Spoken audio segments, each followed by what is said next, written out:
Welcome to your city council meeting.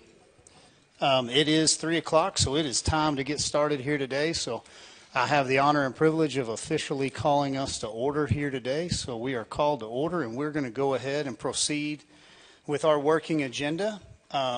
If you guys would, all rise for the invocation and then stay standing for the pledges. Joel Mason coming forward to lead us in prayer.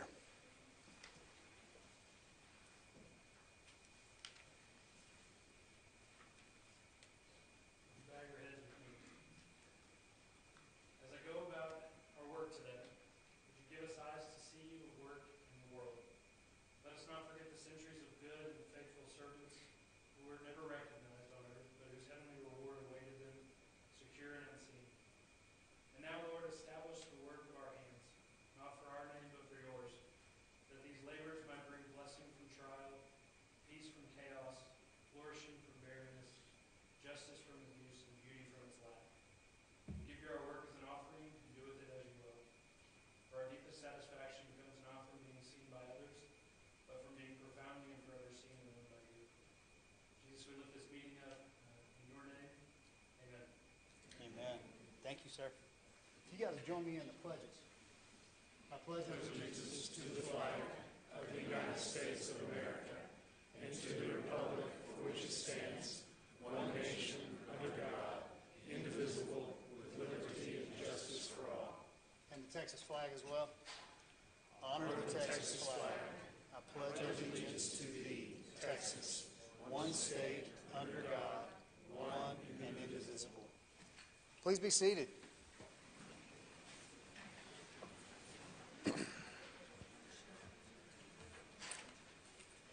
All right, thank you. We appreciate everyone for attending here today. We've got a full one, so we will just march through it as much and as efficiently as we can.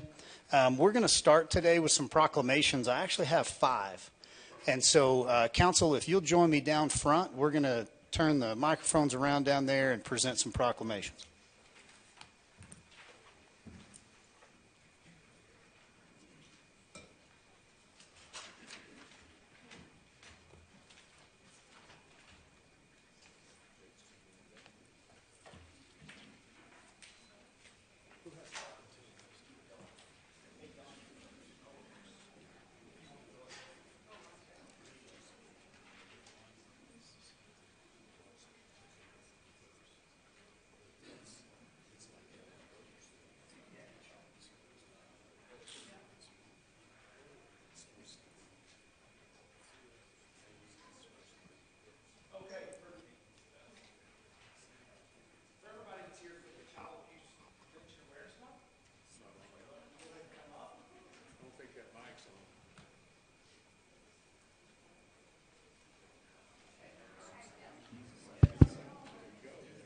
The mic, please. Hello. How are y'all?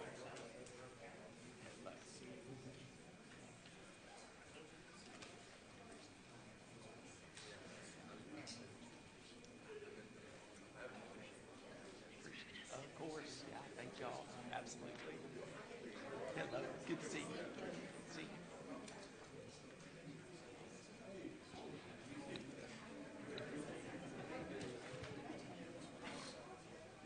Okay, got a great group. So I'm going to read the proclamation.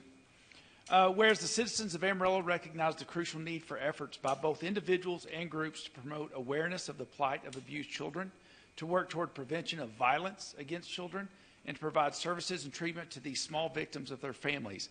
And whereas Amarillo Area Court appointed special advocates, CASA, the Bridge Children's Advocacy Center, and Department of Family and Protective Services advocate for children of abuse and neglect. And whereas Potter County and Randall County combined confirmed 528 children suffered from some form of abuse or neglect in 2024, and whereas our society has a responsibility to protect our children and help them thrive in a safe environment, as every child is entitled to be loved, cared for, feel secure, and be free from all types of abuse and neglect. Whereas effective child abuse prevention and intervention programs succeed because of partnerships among a variety of entities, including but not limited to schools, religious organizations, law enforcement agencies, CASA, Child Protective Services, The Bridge, St. Francis and Family Support Services, prosecution agencies, medical professionals, mental health professionals, victim advocates, and other community-based nonprofit organizations. Now, therefore, we, Mayor and City Council of the City of Amarillo, Texas, do hereby proclaim the month of April 2025 as Child Abuse Prevention Awareness Month.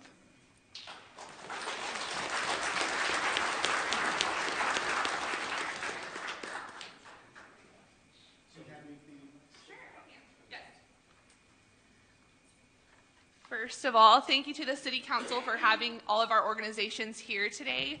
And thank you to the City of Amarillo for putting child abuse awareness on your radar.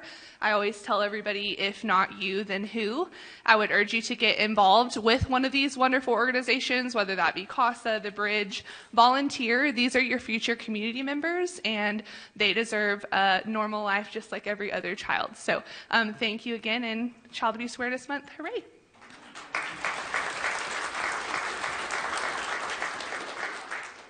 You guys will scoot together. We're going to take a photo real quick before we let you sit down. Get a little closer, and then, okay. Right, 1, 2, 3. One more time. Thank y'all.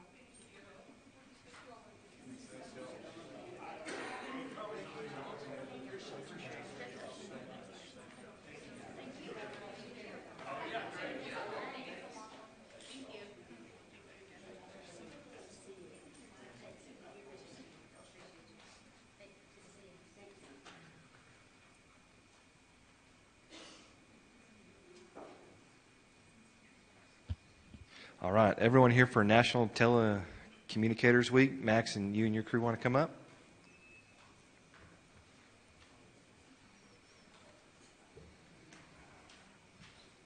Hey, brother. I'm good, man. Hey, guys, how are y'all? Okay. Good to see you guys. Hey, y'all. Hey, good to see you, brother.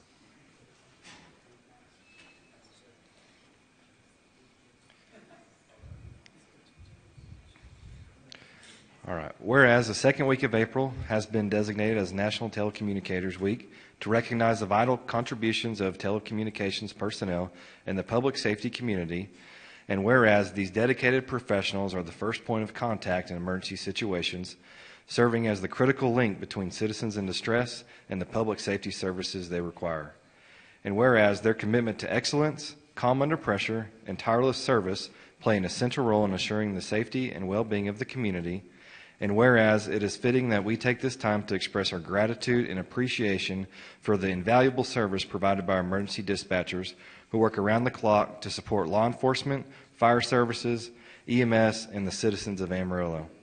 Now, therefore, we, Mayor and City Council of the City of Amarillo, Texas, do hereby proclaim the week of April 13th through 19th of 2025 as National Telecommunicators Week in Amarillo, and encourage all citizens to join in recognizing the outstanding service and dedication of our public safety telecommunicators.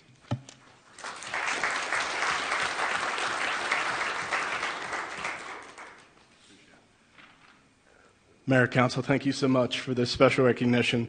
I tell you what, folks, I have the very great pleasure and blessing of leading this team, and they are amazing. We have a fantastic group of citizens and civilians who are first responders serving first responders, but not only that, but they are serving the community as a whole. We have a very special group of responders and dispatchers here in our team in Amarillo. Not only are they state award-winning, they are nationally award-winning dispatchers. So if you could please give one more round of applause for our dispatchers here in Amarillo. Thank you so much.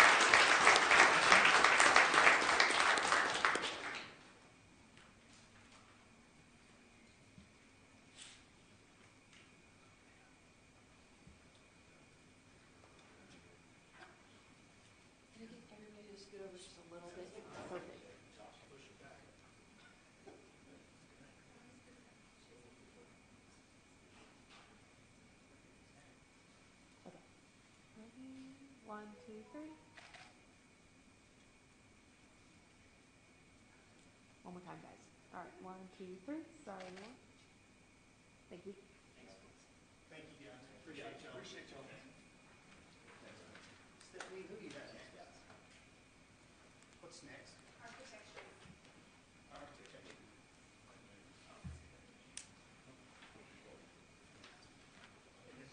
No, oh, that is correct. Sorry. Okay, thank you. Sorry, I reassigned myself.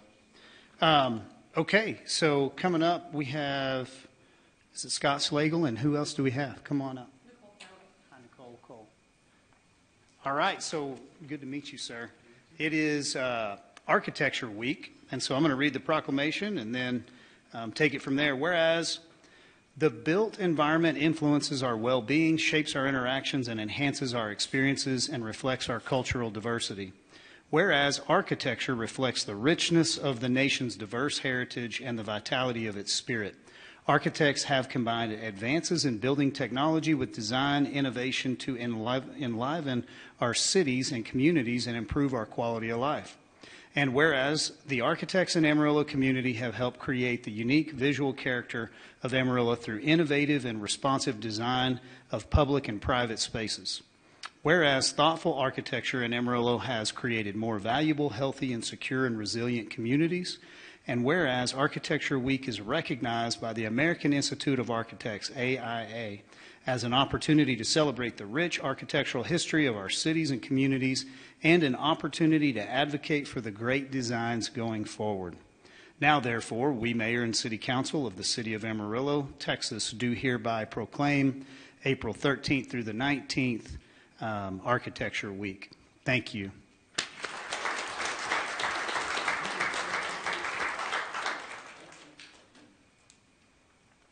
Hello, I just want to thank the mayor and council for joining us in the celebration of Architecture Week.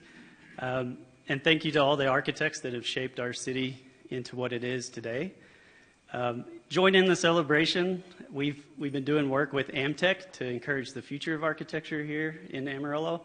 And you can join us by just going out into the community, look up, down, all around at the built environment and the spaces that are out there, and just think about how they impact your daily life. So thank you all.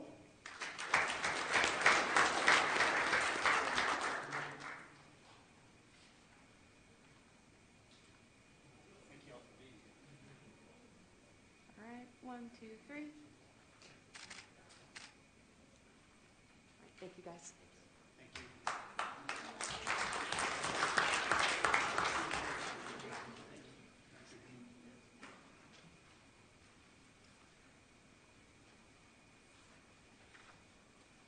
I'm here for proclamation, Keep Amarillo Clean. Do we have anybody here from Keep Amarillo Clean? I guess I'll read the proclamation. Whereas Earth Day was first celebrated on April 22nd, 1970, marking the beginning of modern environmental movement and raising public awareness about the importance of protecting our planet for future generations. Whereas the theme of Earth Day 2025, Restore Our Earth, emphasizes the collective responsibility to repair the environmental damage caused by human activity and encourages innovation solutions to restore ecosystems, improve air, water quality, and protect natural resources. And whereas the City of Amarillo is committed to promoting environmental stewardship, advancing sustainable practices, supporting conservation efforts, and encouraging residents, businesses, schools, and organizations to take action to preserve and protect our environment. And whereas Earth Day provides an opportunity for Amarillo residents to unite in effort to reduce waste, conserve energy and water, plant trees, clean up neighborhoods, promote green initiatives that will ensure cleaner, healthier, and more resilient Amarillo for all.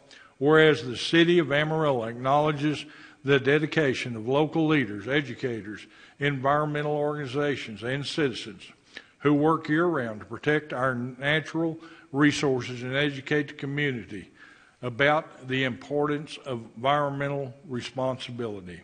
Now, therefore, we, Mayor and City Council of the City of Amarillo, Texas, hereby proclaim April 22nd, 2025 as Earth Day. Thank you.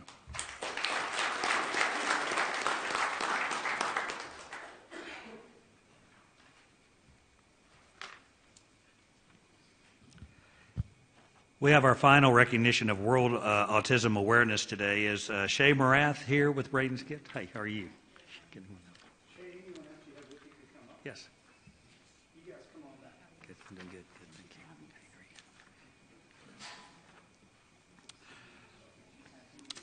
Well, this proclamation reads, whereas autism spectrum disorder, ASD, affects an estimated 1 in 36 individuals in the United States, influencing communication, behavior, and social interaction in diverse ways. And whereas individuals with autism make invaluable contributions to our community, enriching the lives of those around them with their perspectives, talents, and abilities, and it is our duty as a society to foster acceptance, inclusion, and support for them. And whereas World Autism Day, observed annually on April 2nd, promotes global understanding, advocacy, and recognition of the needs and contributions of autistic individuals. And whereas Braden's Gift, a dedicated nonprofit organization in Amarillo, provides essential resources, educational opportunities, financial scholarships, and unwavering support for individuals with autism and their families, helping them navigate the challenges and opportunities that come with ASD. And whereas Braden's Gift is working toward establishing a 24-hour adult facility to offer continuous care and a safe environment for autistic individuals as they transition into adulthood.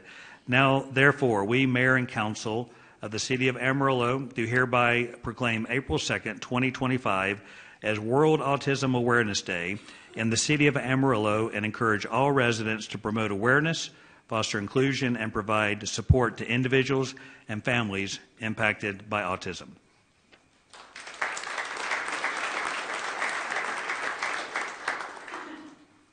Thank you, Mayor. Thank you, the City Council and Amarillo for having Braden's Gift here. Braden is my son. My name is Shay Morath, and I'm an advocate for my son, obviously, and for those that suffer with autism. And I urge the city to also take a look further into these kids. They will become adults. They phase out at 18, and where are we going to put them? So my goal in all of this is to try to find ways to help the families that are needing our support. And again, thank you for having us today. Thank you.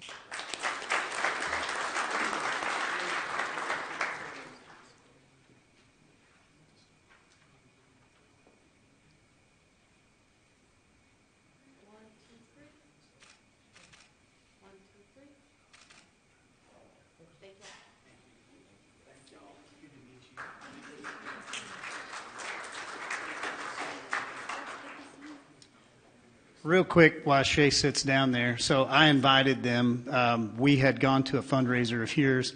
And so we have a big microphone down here, and what they do for the community is really important. And so Shay, I didn't do a good job of explaining myself. My wife can attest to this, as it may be typical male behavior, but I invited you. You had a whole presentation put together. And so we didn't have you on for a discussion item, but if anybody wants to reach out to you, where would they go to learn about your entity? Do you have a website? We do. We have bradensgift.org that you can visit. That's our website. We also are on Facebook. We have a bunch of events that we do throughout the year. So you can look for us there. And then also you can website and Facebook. So bradensgift.org. And so I thought you did a phenomenal job. I love your testimony when I got to come to your fundraiser, and just wanted to help promote and more or less just try to connect you to maybe that other mom that's going through that same thing and doesn't know where she can reach out for that help. And so now we know where to look. And so thanks for being here. I'm sorry I didn't communicate a little bit better. If you ever come back, we'll give you a discussion item and you can present. Thank you.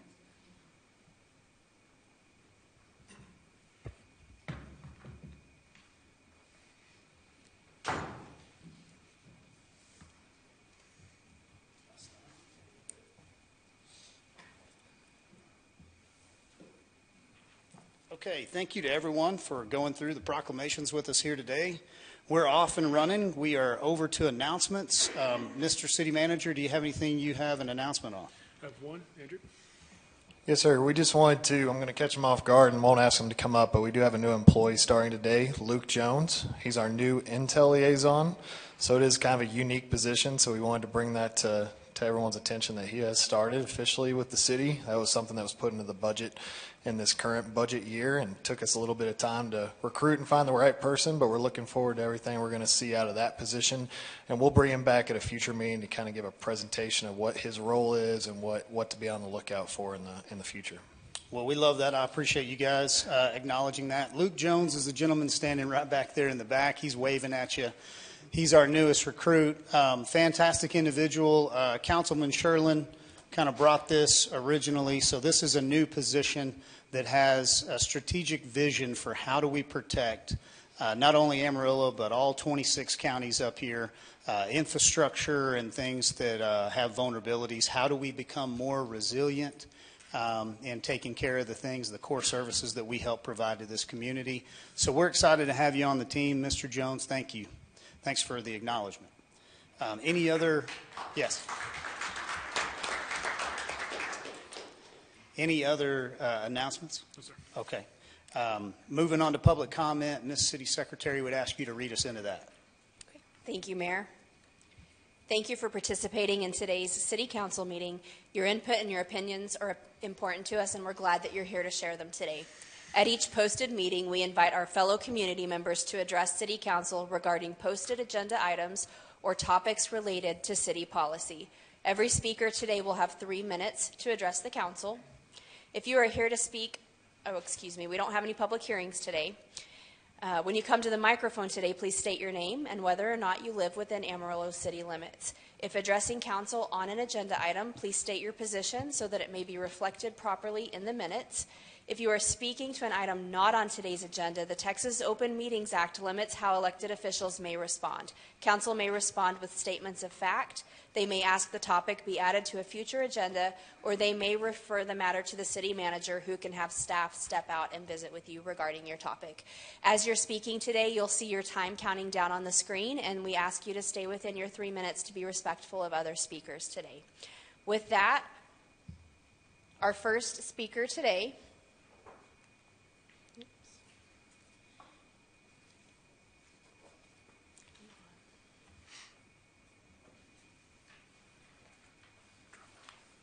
is Chris Pittman. And on board after Chris will be Chapel Gibson.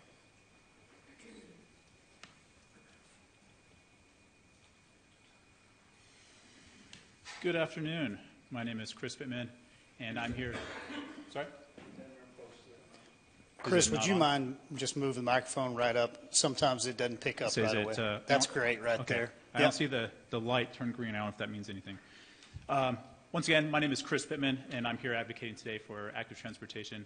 As I've mentioned in previous comments, I want to express my support for the Safe Streets for All projects, and want to express my gratitude for it and look forward to future projects on there. What I want to talk about today are some support or companion items that we can do to get the most out of our Safe Streets for All projects. We've already heard some great proclamations today, and I have recently just submitted a proclamation today to our Madam Secretary Stephanie recognizing National Bike Month. May is National Bike Month and includes events like Bike and Roll to School Day on May 7th, Bike to Work Week, and Bike to Work Day. I like these opportunities because they're not just celebrations, but they're opportunities to inspire healthier, more sustainable transportation habits while fostering community engagement. I appreciate this proclamation because it could serve as a springboard for broader participation across our schools, our businesses, and neighborhoods. And I believe this would be a great way to support our Safe Streets for All projects. I'm pleased to note that our Assistant City Manager, Rich, already sets a great example by commuting to work on his bike. This shows that active transportation can be beneficial for all residents and is practical. When we hear about our comprehensive streets and Safe Streets for All projects later today, I urge the city to consider taking the next smallest step to get the most out of these initiatives, such as recognizing the proclamation that I mentioned, or taking other small things such as incorporating walking and cycling infrastructure into routine roadway maintenance or utility projects to maximize efficiency and minimize costs. While large infrastructure projects are vital, smaller, incremental, lower-cost measures can have immediate benefits. Some small examples might include when restriping our streets, we could consider narrowing street vehicle lanes. This would help naturally slow traffic down, allowing potentially space for bike lanes, but also getting people to actually obey the speed limit. When restriping, we could also create floating parking. There are some examples of that downtown here. This would create a natural barrier between traffic and potential bike lanes or walkways. Other things that we can do when we're doing sidewalk projects, like the proposed 18th Street project that we'll hear about later today, we should consider adding curb extensions, mini circles, or median islands that make sidewalks more effective. Again, we're talking about trying to get the most out of the projects that we are already talking about. Other simple, cheap ways that we can do to support active transportation, we might consider adding wayfinder signage. We could partner with local businesses to sponsor some of these signs and trails. We might also consider adopting laws such as allowing cyclists to treat stop signs as yield signs, something commonly called the Idaho stop. These are all easy ways that we as a city can support active transportation and get, again, the most out of our current active projects, such as Safe Streets for All. Thank you very much. Thank you, Chris. Appreciate you being here, sir. Next is Chapel Gibson. And after Ms. Gibson will be Hope McCoy.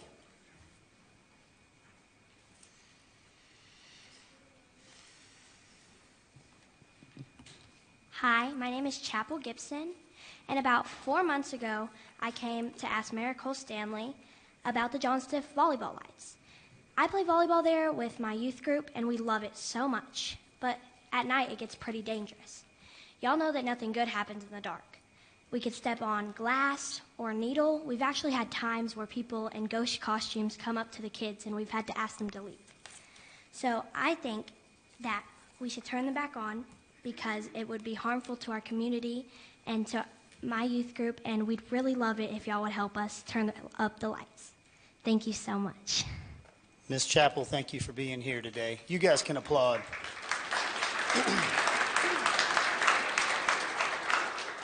I told Chappell I was going to keep her seat warm till she was ready to get up here, so I think she's a great leader, and she's leading for her community. Statement of fact, we do have some things in the works that will be happening soon, and hopefully later in the meeting you'd get an update on specifically those volleyball courts and kind of what's coming your way. So shouldn't take too much longer. Thanks for being here. Hope McCoy, and after Hope, Howard Smith. Hello, I'm Hope McCoy. I'm a resident of Pleasant Valley, north of town, off River Road and Dumas Drive. I don't really have anything specifically prepared because I wasn't sure if I was going to come today, but after a meeting this morning with ASD President Quarter, I felt like I needed to come. As y'all know, they're closing 3 schools, and one of them is Pleasant Valley Elementary, which is almost 100 years old. It's A-rated and a vital part of Pleasant Valley community. And so a lot of us are really upset that they would close an A-rated school that's in a much-needed small community. So I'm here, as some of you councilmen know, we're trying to start the Recognized Neighborhood Initiative for Pleasant Valley so we can get some revitalization done for our area. So I'm here to ask you not to wait for the revitalization to be approved, but to help us now. Other parts of town are getting sidewalks while we have none. There's other things, curbs and gutters, that would make River Road look nicer that we don't have, that other communities already have. When you're coming back to town from the mountains, you come through our side of town, and what's there to greet you, to tell you, hello, welcome back to Amarillo? There's nothing. We have room for growth out that way. So I'm asking y'all to come to Pleasant Valley, look around, see what y'all can do to help us now to grow, to revitalize, to build back up our community. I know y'all are all new to this. Y'all have only had 2 years of work, and you're doing great.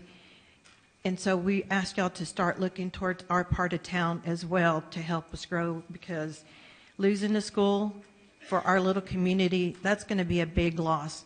It's on a main road with businesses that will be losing foot traffic and sales because that school is closing. Quarter said that they are not going to tear down the school or anything like that. It's going to stay open, lights, electricity, custodial. So we don't understand why they won't allow students to continue to go there. But until they reopen it, let's help build up Pleasant Valley so that we have the population that come back to our side of town, and welcome those that are coming back to Texas through our area so that we can, so we continue to be here another 100 years. And that's all I ask is y'all look towards our side of town for infrastructure, revitalization, because we are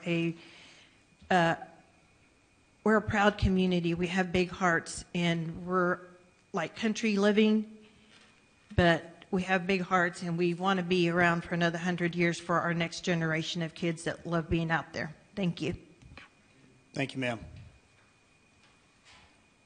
Howard Smith, and after Howard will be Cassie Green.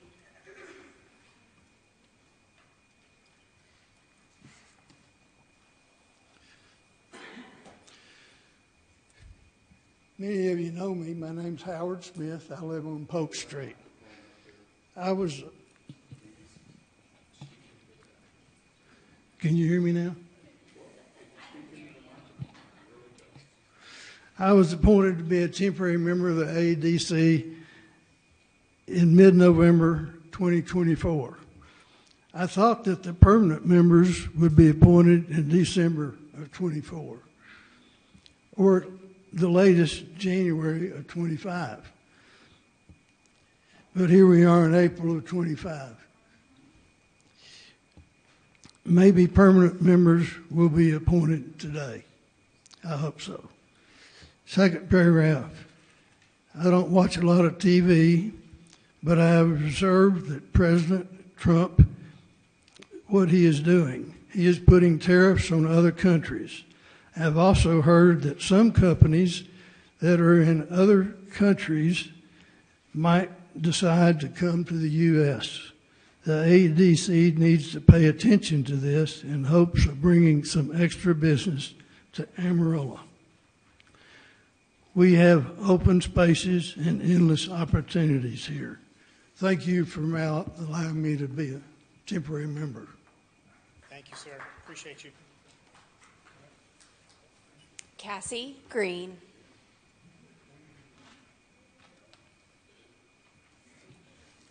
Good evening, guys. Thank you for allowing me to be here today.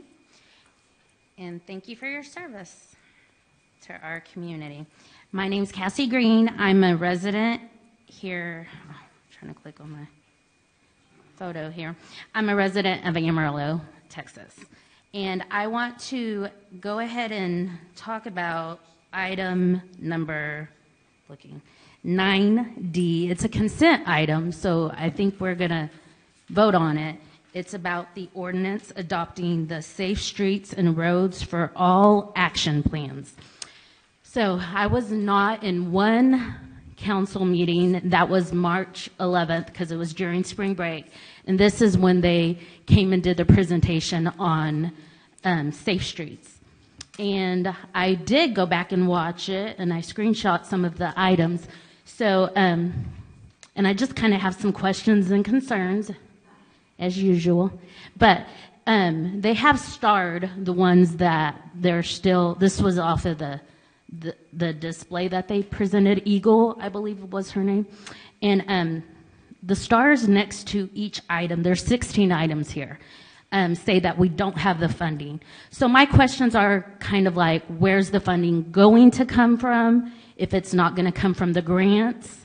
And then also, who decided these items? Like, I like some of them, especially the school zones that have the safety in the school zones, but who decided the items?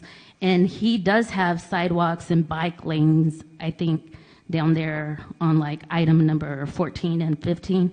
But those are my questions. So I don't know if we can pull the item, make a motion to pull the item so we can discuss how the funding's going to come for the ones that are starred, and then also who decided the items for this agenda.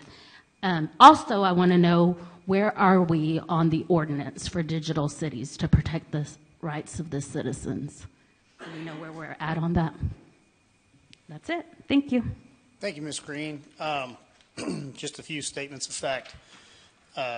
Rich has been out of the office periodically with some things that he is tending to, and so he's still working on that digital rights ordinance. We do want to correct, I think you had said digital cities.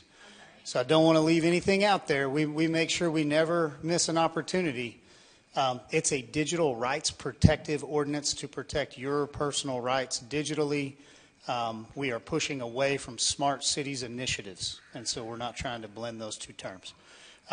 Be glad to pull the item off and let you hear from staff today on, once again, how that funding is applied for and when we may expect funding and for what different items. Glad to do it for you. Thanks for being here.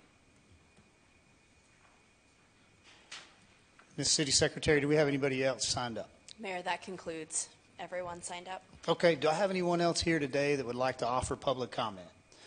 Yep, so I tell you what, I'll start with Ms. Claudette Smith over there, and then we'll do Mike Fisher, and then we'll get you, sir.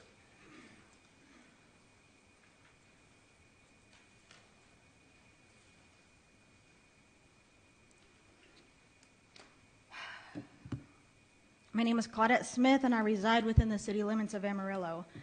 I'm here today to talk about the elephant in the room, and no, I'm not referring to Les this time. I'm referring to your city attorney, Brian McWilliams. Let me be blunt. This man is a disaster, a walking liability, not an advisor. He was brought in by the previous regime, who bled this city dry, funneled millions out of our coffers, and left the taxpayers holding the bag. And yet somehow, despite all the fallout, Brian's still sitting here, smug, useless, and weirdly untouchable. This guy isn't just a remnant of the past. He's the worst part of it. He's not advising you, he's manipulating you. Every time I watch a council meeting, I see someone more interested in crushing candy than representing this city ethically and effectively. His body might be in the room, but his mind is somewhere between a sugar rush and a power trip. And God forbid someone challenge him. His face turns red like a toddler being told no for the first time. He looks like he's about to have a full-blown meltdown just because someone dared to question him. That's not professionalism, that's petulance. This is our city, not his playground. And quite frankly, if this man spent half as much time doing his actual job as he does playing Candy Crush and giving terrible legal advice, we might not be in this mess. But instead, here we are, still paying his salary while he plays PR cleanup for the ghost of corruption's past. Look, this isn't personal, this is structural. This city cannot afford to rebuild its future with someone who helped break its past. So here's the ask. No, actually the demand. Instruct the city manager to fire him today, tonight, this week. You all deserve better legal counsel, someone who works for the people, not someone who's still stuck in the pockets of yesterday's crooks. You've got a choice. Carry the torch forward or keep dragging around the dead weight of a broken regime. The people are watching, the taxpayers are watching, and the voters are watching. And after today, so is everyone else. So do your job or we'll find someone else who will. It's that simple. Thank you. Thank you, Ms. Smith. Mayor, if I may, real quick, obviously the city attorney works for the city manager, so I would request that if anyone has any concerns about anyone on my staff, they please bring those directly to me and I will address those. Thank you, Mr. City Manager. So, Ms. Claudette Smith, I don't know if you've met our city manager, but be glad to have him sit down with you when you're ready. Mr. Fisher, you're up. My name is Mike Fisher. I live in the city limits of Amarillo. And I still don't have my AEDC data, and I'll lay off of McWilliams today. I think Claudette had enough, gave him enough. I ask, like from you guys, a statement of fact. has the 80 million that Mr. Fairley mentioned is in the ADC coffers, has it been adjusted to get a better interest rate than 0.33% interest sitting at Amarillo National Bank? Can I get that answer? I don't see your clock running, so let me just ask here. Ms. Laura Storrs, I had asked you earlier because Mr. Fisher had texted me.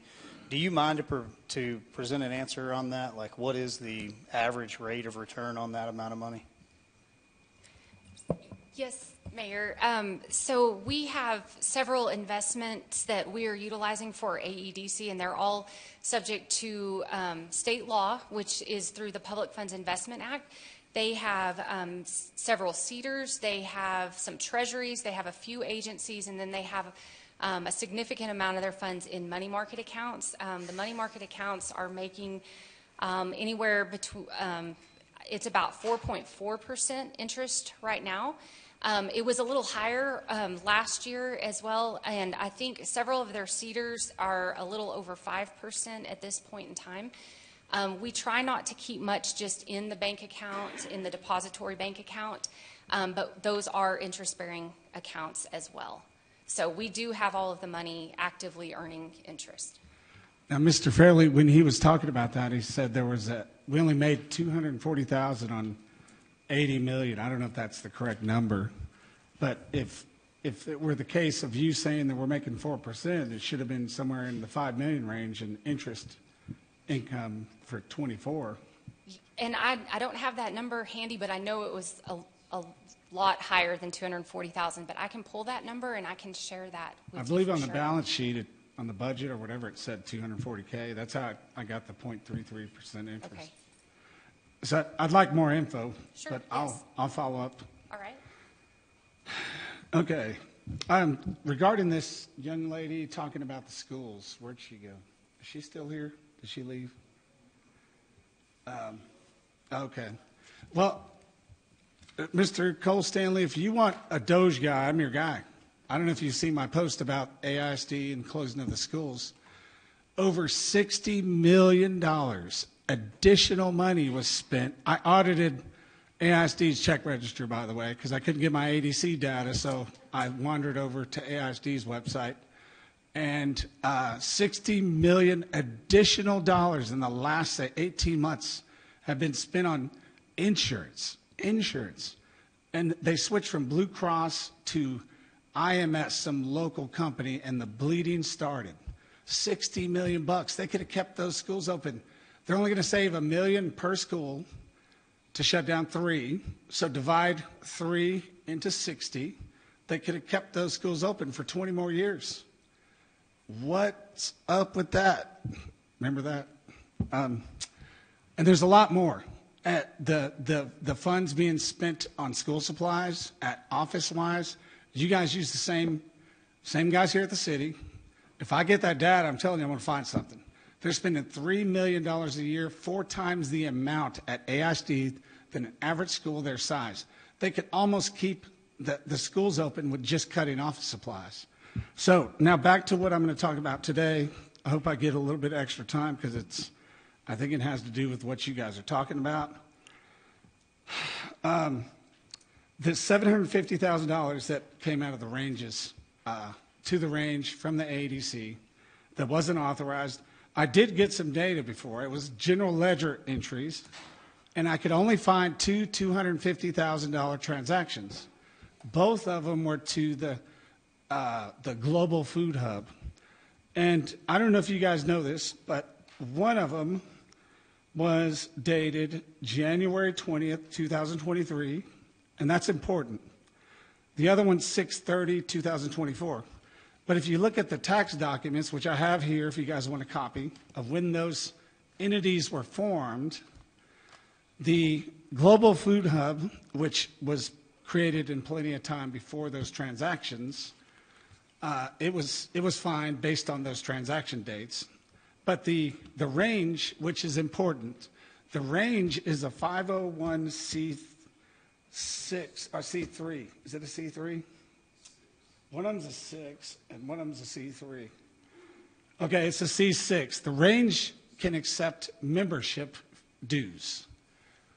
the Amarillo Global Food Hub cannot accept dues. The date that the range was active was after the transactions. So therefore, those can't be dues that were paid. Mr. If they were Fisher, we do have that on the timeline, and we are aware of those facts. Okay. So we appreciate you speaking here this morning. If you don't mind to wrap up, please, for this Okay. afternoon. I'd like to give one more thing. The people, this involves our taxes. I mean, it's a pretty big deal. There's some of your opponents up here, their signs are predominantly on a certain person's property, the Atterbury family, all over town. And on Sauncey Street, between 45th and Hillside, there's a patch of land. There's a lot of empty land out there. So I did totals on those lands, on the land patches or parcels. There's 7 parcels out there. And those 7 parcels are worth $4.5 million on Prad's website. Last year, they paid a total of $54 in taxes. That's a water bill. They paid less than a water bill in the city.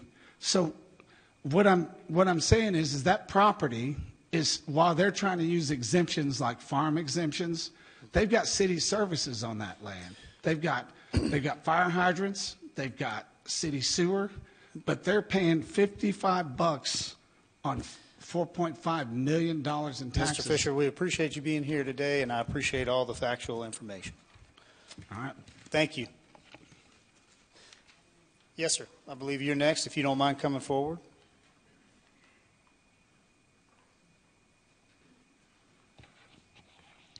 My name's David Simmers. I'm just speaking as a concerned citizen today.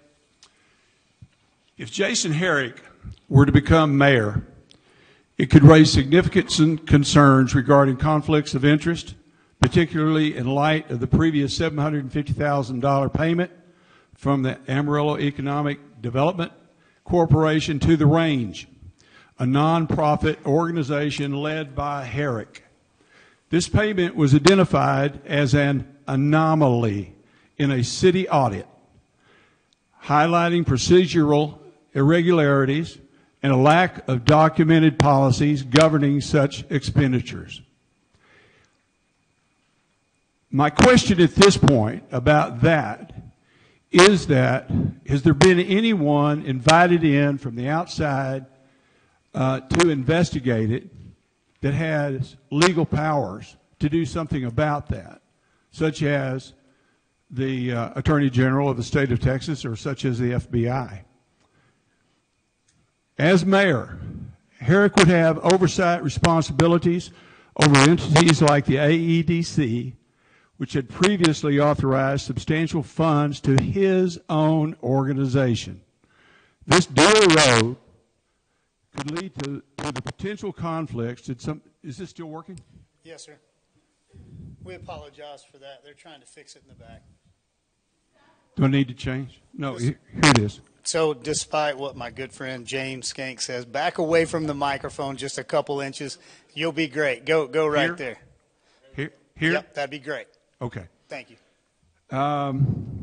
This dual role could lead to the potential conflicts between personal interests and public duties, raising questions about impartiality in decision-making processes. Such concerns have precedent. For instance, the dual roles of the AEDC, President Kevin Carter, again, he'll have a dual role, also serves as Secretary of the Range's board. Have these been scrutinized for potential conflicts of interest? The situation underscores the importance of stringent ethical guidelines and transparent measures to prevent conflicts of interest in public office. Implementing clear policies can ensure that public officials act in the best interests of the community, maintaining trust and integrity in governments. My question is this: knowing what the council knows knowing what the city knows, and that this potential exists, is it incumbent on the city to run some type of public notice as to this is the potential outcome? Thank you very much. Thank you, Mr. Simmers, for being here. We apologize for the audio difficulties there. Do I have anyone else here who would like to offer comment? Yes, sir.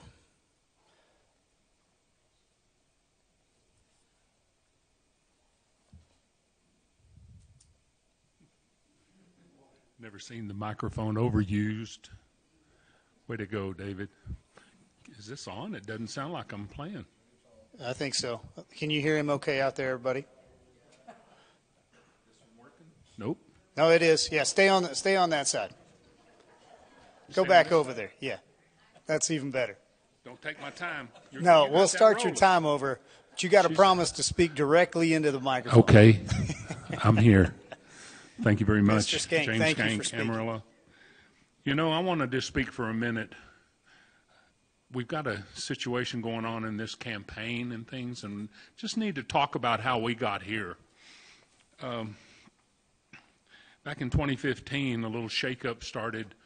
Randy Burkett got elected, and he was interrupting some status quo. And anybody that goes back through our charter and realizes who was running this city, it was a few people from a downtown type of, I use that, there were a few elites that continued to get themselves elected in a pitiful May election where, you know, you could get 11,000 votes and you could become mayor. Things have changed. In 2017, Ginger Nelson and the crew of that group came in, and they were sponsored by basically Amarillo Matters and a group of elites, and they walked in and took it over. 2021, Cole Stanley was elected to place one. And all of a sudden, as I was watching, because people know I'm observing this most every time, and I follow it very close.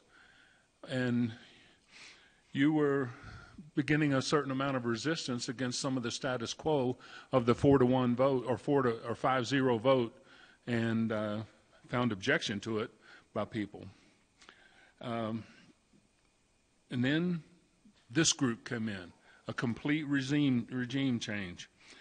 Things changed completely. One of my favorites, no ropes, back over in the old building. And then complete transparency. You guys were so transparent you couldn't talk enough in front of us. That's why we had some of those marathon meetings when you were discussing things over and over and over, and it took us 3 hours to get out of the work session. I appreciated that kind of stuff. Good common sense plans and actions were put in place. The budget was taken care of, and I'm only down at 20. Improvements took shape. Now election time again, and out come the long knives. They come out with outlandish claims about what you guys have been doing. Were those folks not watching what was happening? Because you guys were doing the work of this city, and I got to give you kudos on that. I saw it every day. What I see is this group, they want back in. The downtown elites and the Amarillo Matters group, they want back in to continue their self-serving ways of crony capitalism. If you don't know what that means, look it up, please. Only 2 changes in this council need to happen. Naturally, we need to replace my friend Josh over here, and Tim Reed would be a good spot for that. And I believe we need to replace place 4 over here, where Les is at, with Leif Curtis. He's fresh, new, and he's a businessman with good insight. Thank you, Mr. Skank, for speaking. Do I have anyone else here who'd like to offer public comment today? Okay, we'll close public comment and move into our discussion items. Thank you to everyone who voiced your opinions here today. We appreciate each one of you. I'm going to have to take an item up out of order just to get bond counsel and a few other things taken care of. We're nearing our deadline of 5 o'clock. So if you'll look on your agenda, it's item 10A. We're going to go ahead and pull that one up for consideration. So let me get there. I believe it's Stephen Adams, and is it Mrs. Storrs? Are you going to run this one? Okay, if you'll go ahead and walk us into that. Yes. Thank you, Mayor and Council. We appreciate you all being willing to move this item up on the agenda today. So I'm going to turn it over to Stephen Adams with Specialized Public Finance. He is our financial advisor. We also have Bob Dransfield, who is our bond counsel. We are going to go over a sale of some certificates of obligation that occurred earlier today. This is something that has been noticed in the newspaper for 2 consecutive weeks. I'm sure Stephen's going to go over some of that. And it's been posted on the city's website to alert our citizens that this would be taken up for consideration at today's meeting. So with that, I'll turn it over to Stephen. Thank you, Laura. As Laura mentioned, at a council meeting in, I believe, February, the council authorized a notice in the newspaper, and we had the timing that we'd come back today and take the actual bids. We've had a very volatile market, and that continued also impacting the bond market, which is why we're asking you to move this up today. We were planning on selling at 9 in the morning. We moved our sale back to 11:30 so bidders could understand what the market's doing today. And so we're asking you to move this up because you have an offer on the table to buy your bonds up until the time you approve it. So recall that we have several items, some with a 7-year life, that's heavy equipment, some with 10-year life, and that's lighting and a hydrovac and a mini excavator. We have projects with 20-year life, golf pump stations, 25-year life, which are lighting projects, and 30-year life, which are parking lots. And we've structured this bond sale where it goes, each item has bonds maturing for the associated amounts of their life. And we'll show you that in a little bit. We did receive 6 bids for the certificates this morning. The winning bid was from Frost Bank at 4.33%. I think in February we showed the council 4.3%.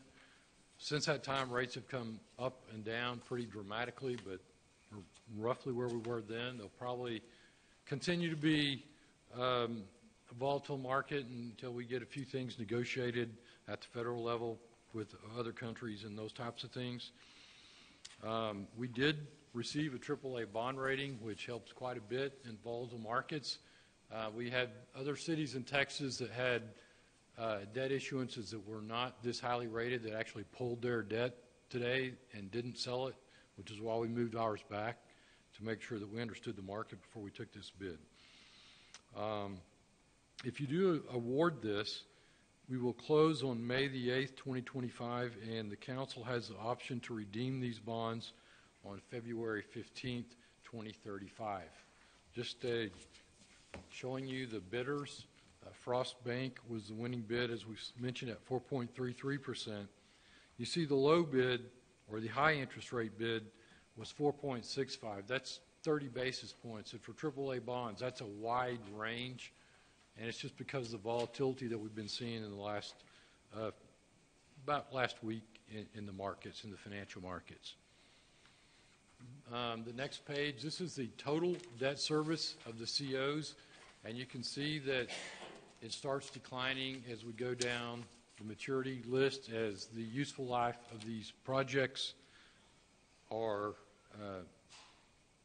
realized. And then this next page is just the independent breakdown of each of the useful lives, which went into the overall debt service schedule that you see. This is just the historical interest rates, and even though we've had a lot of volatility, you can still see that we're at relatively low interest rates. We were lower during the COVID era and a few times before that, but roughly between 2001 and today, we are in a trading range and much, much lower rates than you could see back in the 1960s. One thing that I'd like to comment on, I believe Laura asked me to clarify this. We are paying these bonds with INS property taxes or M&O property taxes, depending on how the budget is later this year. But there is also a $1,000 pledge of the water and wastewater system, which is required to sell for cash. What do I mean by that? Years and years ago, cities could sell certificates of obligation and just hand them to contractors for payment. We're selling them for cash. We have to pledge a revenue source according to state law to sell for cash. And so that is a very, very small pledge. It's very, very common in the state. It's approved by the Attorney General numerous times in every year. So just to answer, I believe there might have been a question about that. And then finally, we do recommend that you award the $15,435,000 combination tax and revenue certificates of obligation series 2025 to Frost Bank. Mayor, I'd be glad to answer any questions that you or the council have. We may just have a few. Council, you have any questions for bond counsel? No, I appreciate the explanation on the revenue bond piece. So whenever we go out for revenue bonds, is there a pledge similar to that, how you're having to do for the INS side? When we sell, for example, water and sewer revenue bonds, there's no tax pledge whatsoever. Okay. So it is only a pledge of the water and sewer revenues, and it doesn't go away. Once you make this payment, this small payment, that pledge can go away on these. Okay, perfect. Thank you. Yes, sir. Councilmember Kraft, did you get the breakout that you were curious about what's being pledged from water and sewer, what's being pledged from general fund? No, the water and sewer piece is, like you said, just a placeholder on it since it's a pledge. So at the breakout, I was curious about the equipment stuff, and it's on this deal that he gave out, so we're good. Okay. Any other questions for bond counsel? No? Okay, thank you for being here, sir. We appreciate you. Yes. Well, you know what, before you step down, what are those bonds trending to? What did it look like this, could do with everything you've seen in the markets and everything flooding into those treasuries? What's your projection over the next month? Well, I mean, there's going to be a lot of volatility until some of these questions and negotiations about tariffs are worked out. That could be, I mean, I kind of feel like if you go out a year from now, there's going to be a lot of things settled. We'll know a lot more about tariff situation, the federal budget, and many other things. What is the Fed going to do in reaction to all these? All these things are causing a lot of volatility in the financial markets. I mean, there's going to be days when rates are higher, rates are lower. From now, it may be 6 months, it may be 6 weeks. There's no way for me to know, but I think there's going to be a lot of volatility until these things get worked out. And then I think after that, hopefully we'll have smooth sailing. Okay. So maybe as council moves forward, we would continue to look at projects, continue to get all of our homework done, and then try to be opportunistic in when we would execute those issuances. Is that what you're thinking? Yeah, I think that's right. I think still, though, the main driver of when you sell debt is when you need the projects, because nobody can really project interest rates per se. So we try to find out when you need the projects, when can you spend the money, because you have to spend it within a couple of years pursuant to federal tax law. So let's wait until you actually need the money and then try to time it more towards that rather than trying to gauge a market. Right. Okay. Thank you, Councilman Tips. Oh, okay. All right. Thank you. Appreciate you being here. Yeah, sure. We have one more item later, so we'll be here. Do we have any questions for Mrs. Stores on any of this, Council? I do. Yes, sir. Are these items we have listed here, like lights, golf cart, pumps, are these needs or are they wants? I mean, when you get right down to it, we're to a point of needing to finance needs. And I want to make sure when we're financing or we're using COs or whatever, that these items are absolutely needed, because I know we got a wastewater plant coming up, and I don't see spending money on wants at this point in time. That's my question. Are these needs or wants? Yes, sir, and I'll briefly speak on that, but I think Michael Kashuba, our Parks Director, could also come up and speak on that a little bit. As far as the lighting projects, there's a lot of, I would say, needs to address lighting in our public spaces in the parks. One, just so we can continue to use those parks, and also it helps from a public safety standpoint.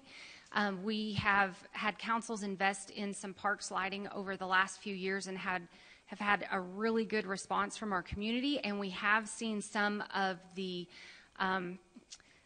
public safety concerns go down some in those areas. And so some of the lighting projects that are being addressed with these dollars are hitting some of our big area parks. So Thompson Park is one. It's also one that we do have a lot of public safety concerns on, and I believe John Stiff is one of the other ones that we do have a lot of activity in that park as well. So on the parking lots area, we have seen some safety concerns in our local parks related to parking.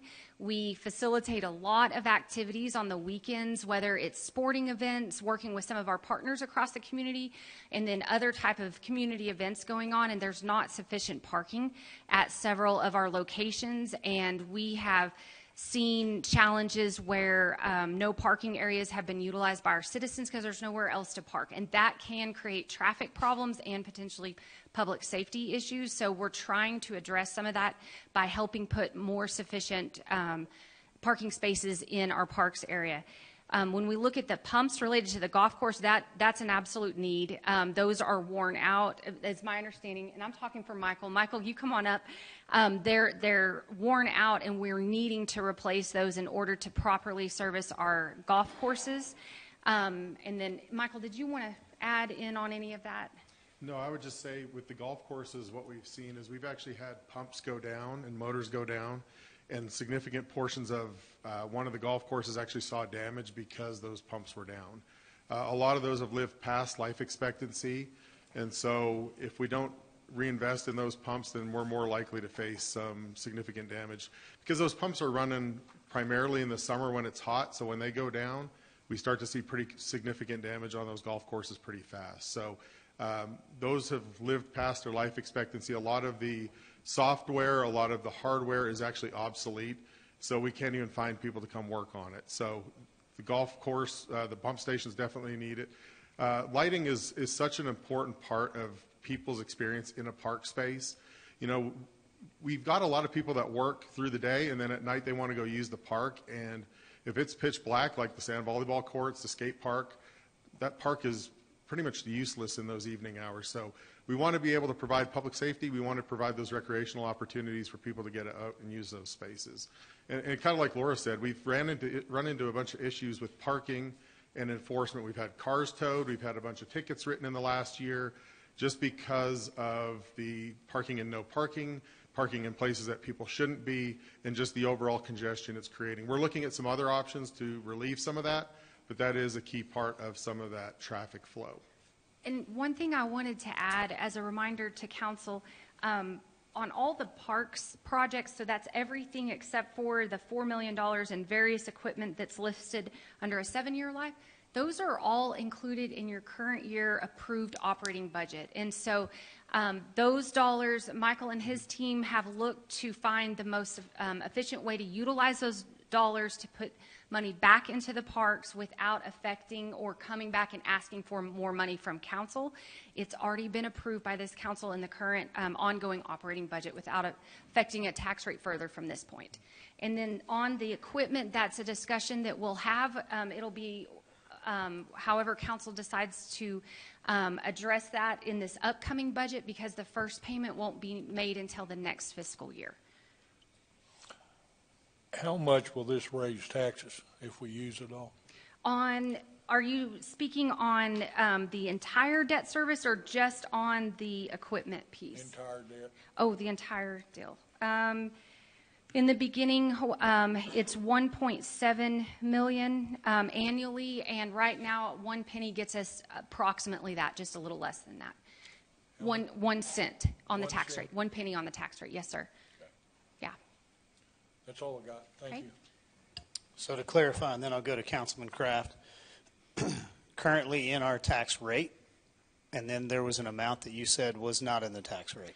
Yes, sir. So of the $16.2 million that we're looking to fund with this debt issuance to these projects, all of it except for $4 million is already included in the budget in the current tax rate as well. In this next budget year, we will work with council to determine if they want to reduce something that's already funded through the tax rate to pay for the remaining $4 million, or if they want to potentially increase taxes. Okay. Mr. Kashuba, can you give Ms. Chappell an update on her lights to the volleyball court and the ETA? Yeah, so the sand volleyball courts and a lot of the old existing lights in John Stiff became a safety hazard, so we actually had to turn a lot of those lights off. The only lights that are functioning in the park at night are those athletic lights that council approved and that have been installed. So that park is very dark at night. If council approves the debt issuance and the project that's on your agenda, we would start working with the vendor right away, start working on engineer drawings, and if it's anything like the previous projects we've done, we would be breaking dirt very quickly. So we want to move as fast as we can.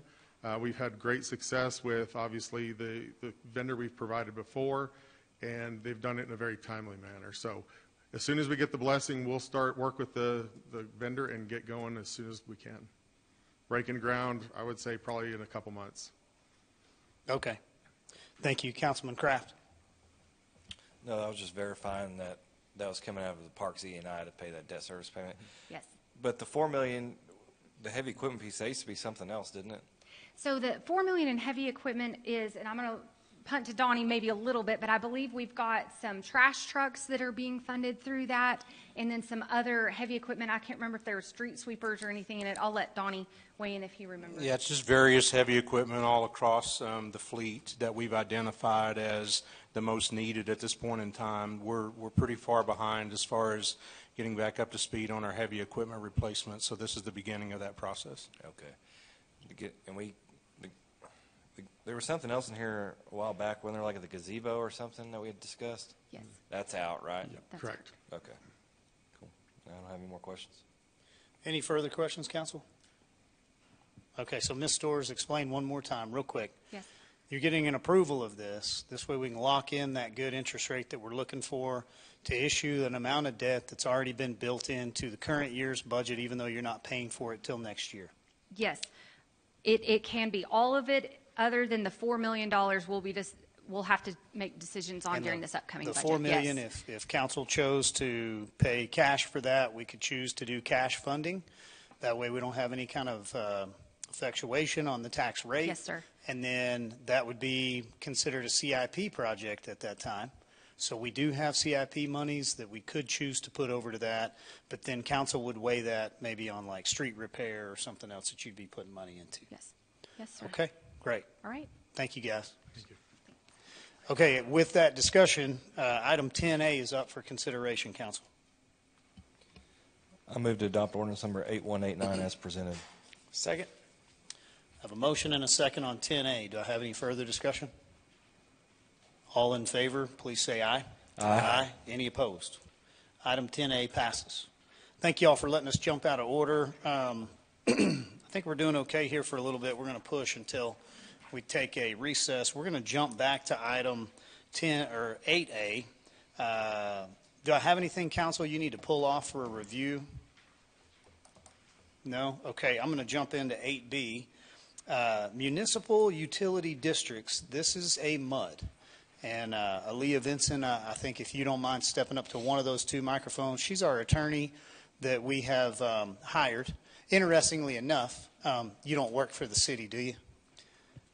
No. So you're an outside attorney. No, I'm not an employee. I was trying to confirm your question. So we engaged with you as an outside attorney that has expertise in a certain area. These are called MUDs. And so as you hear us talk about a MUD policy, council came together and said, you know, the way we're growing right now is not as beneficial as it needs to be for our future. And so if you would, give us a little bit about yourself, the attorney firm you work for, and maybe how we engaged with you. Sure. Thank you very much. Can you hear me okay? Yes, All ma'am.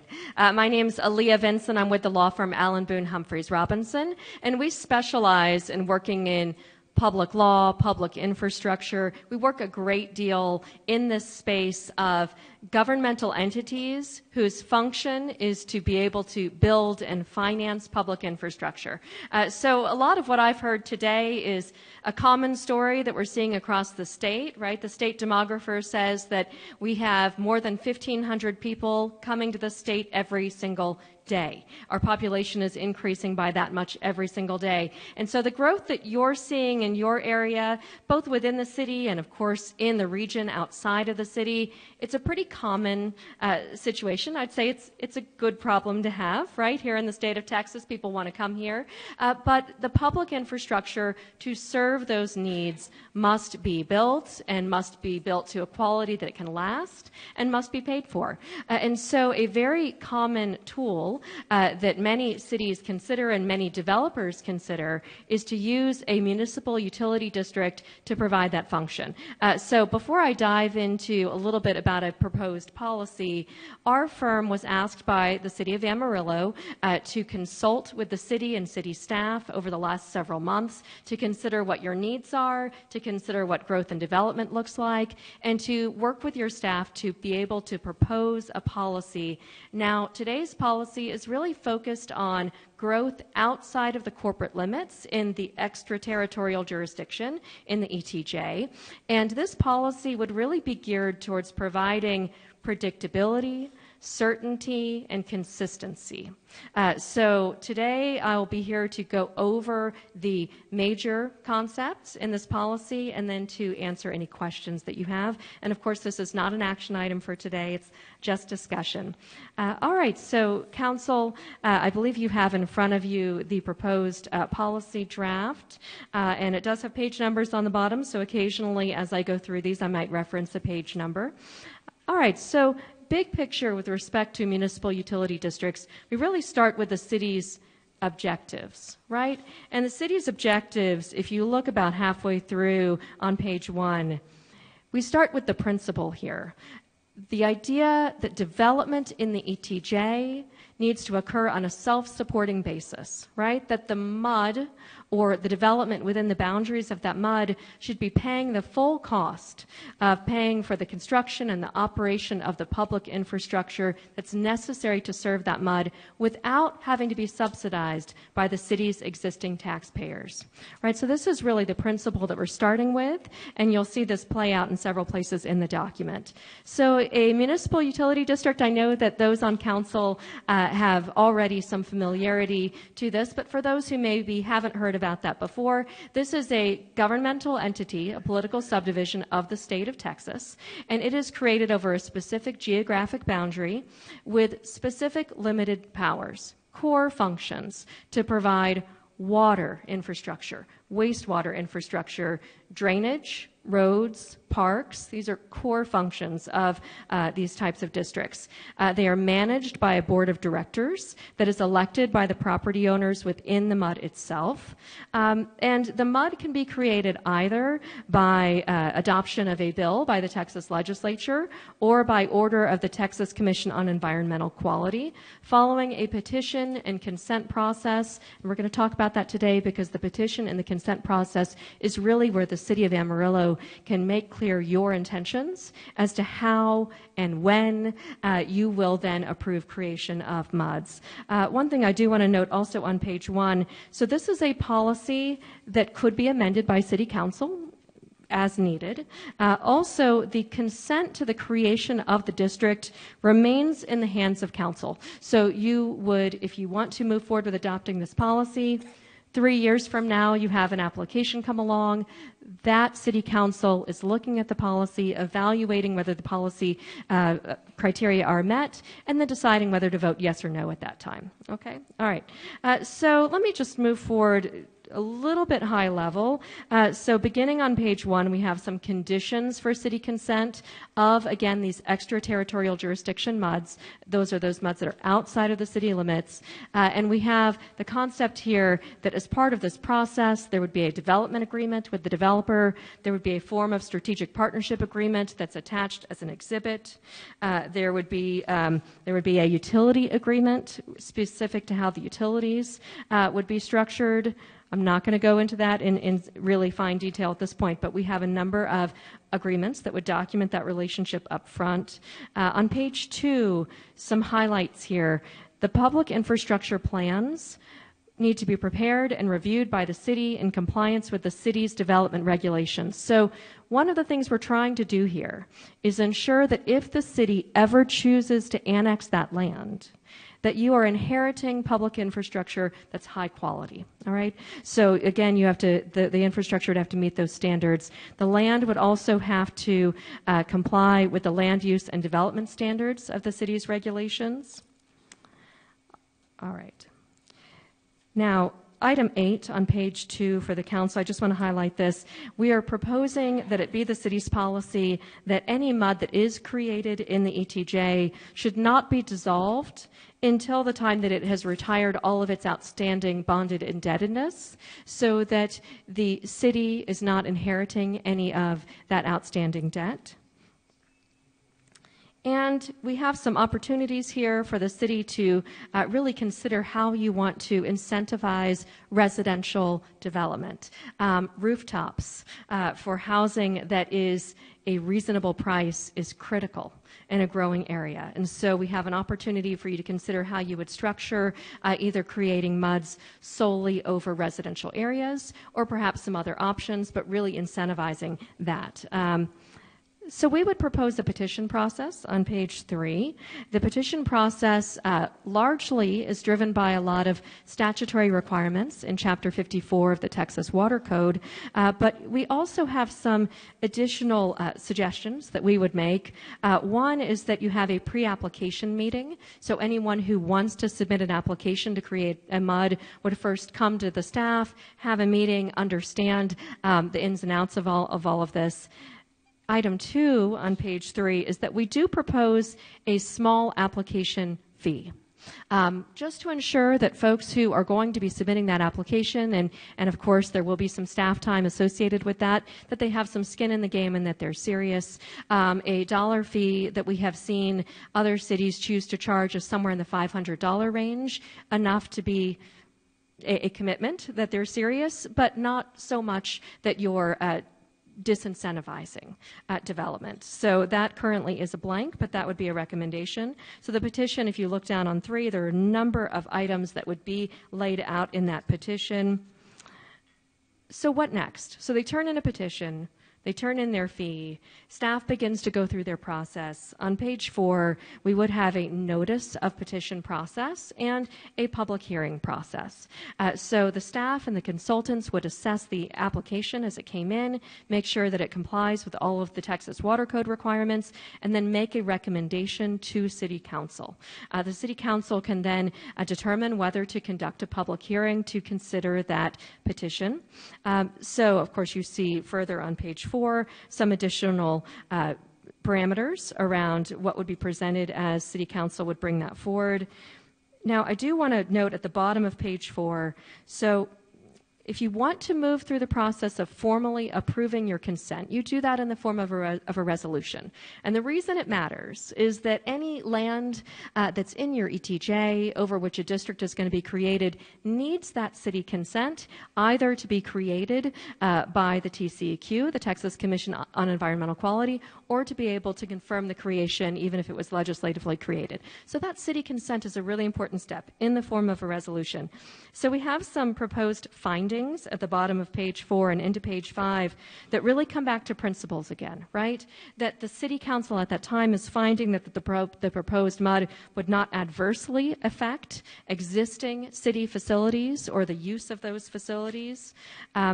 on the next page, top of page 5, that you find that it will not increase the city's taxes or utility rates or adversely impact the city's financing or bond rating. Remember, these are standalone entities, and so if they are issuing debt to pay for or reimburse for public infrastructure, that is their debt issuance, not the city's. But it is very important, I think, to go through this process of assuring yourselves, the city council at the time, that there is not a negative impact.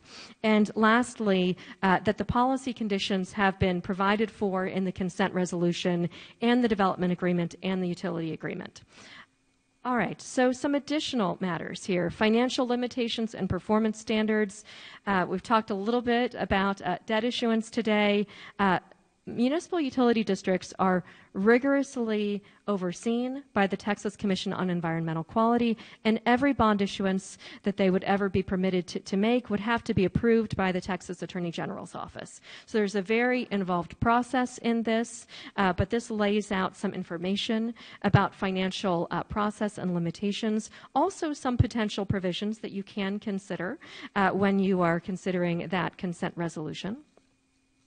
A lot of times those relate to the length of the maturities of debt, kind of a maximum debt service that would be permitted over kind of the standard issuance rate at that time, but just focused on ensuring that the MUDs are permitted to issue debt under the state rules, but that there are some sort of safety parameters around those as well to make sure that it's done fairly. On page 7, we have some documentation about MUD governance and transparency. A lot of discussion about transparency today, right? So you would want to make sure that MUDs that you consent to the creation of are also being transparent. That if they have a website, they're posting agendas and websites on agendas and minutes on those websites.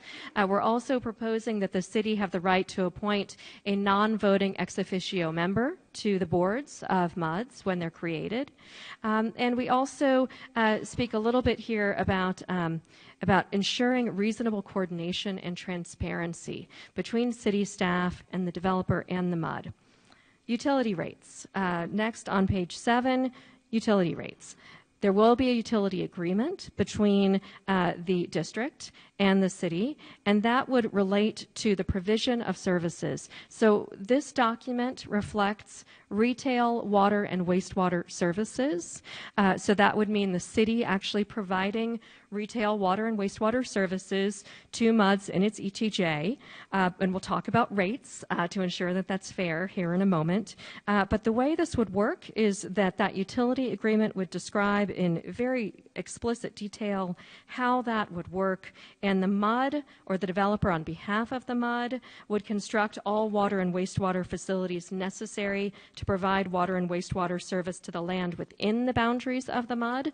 So the burden of paying for that water and wastewater infrastructure is on the district / developer. All water and wastewater facilities constructed by the MUD, subject to plan review by the city, subject to inspection by the city, and third-party independent inspection, will end up being owned, operated, and maintained by the city since you are providing retail service. So that's why it's structured in the manner that you see here. On the next page, page 8, you would be providing retail service, but you're providing it outside of the city limits. And so in this case, we are recommending a 150% rate to be charged to those customers within the MUD that are outside of your corporate limits to ensure, again, that you have that balance, that the MUD is self-supporting, and that you're not having a subsidy by your current ratepayers within the city.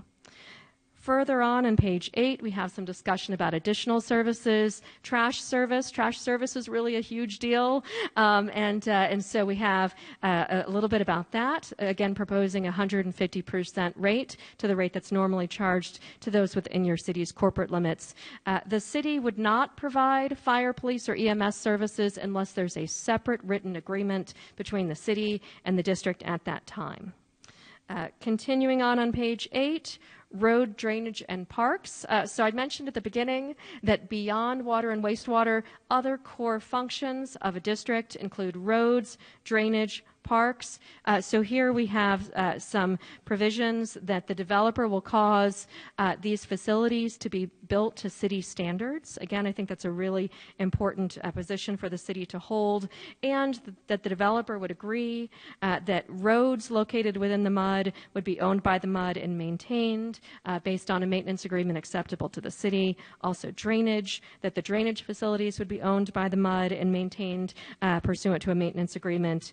We also have, with respect to parks, that the developer would cause the MUD to develop a park master plan to meet city standards, and that the MUD would own and maintain that MUD to standards, again, agreed to between the city and the MUD.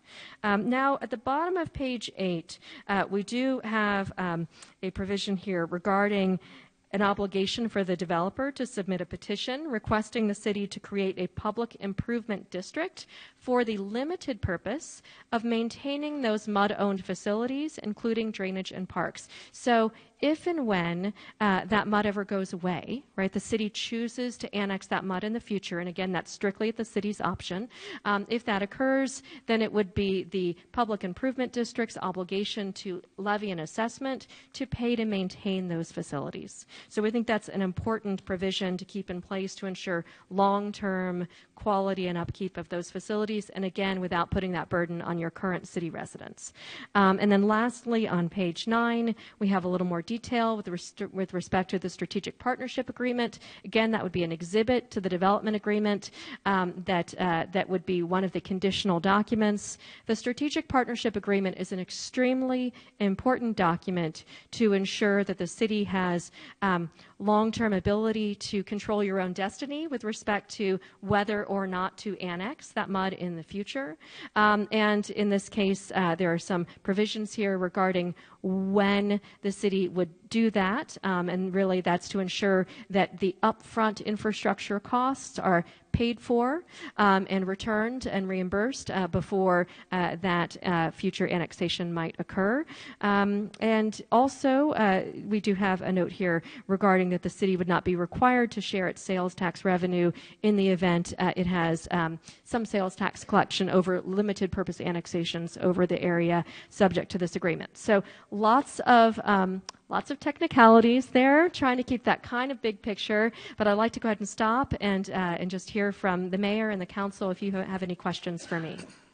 Aaliyah, that's a good presentation. I know we can get in the weeds in the mud, but you did a good job of kind of giving us a good direction. So council, you have questions for her before I get to go? Go ahead, Les.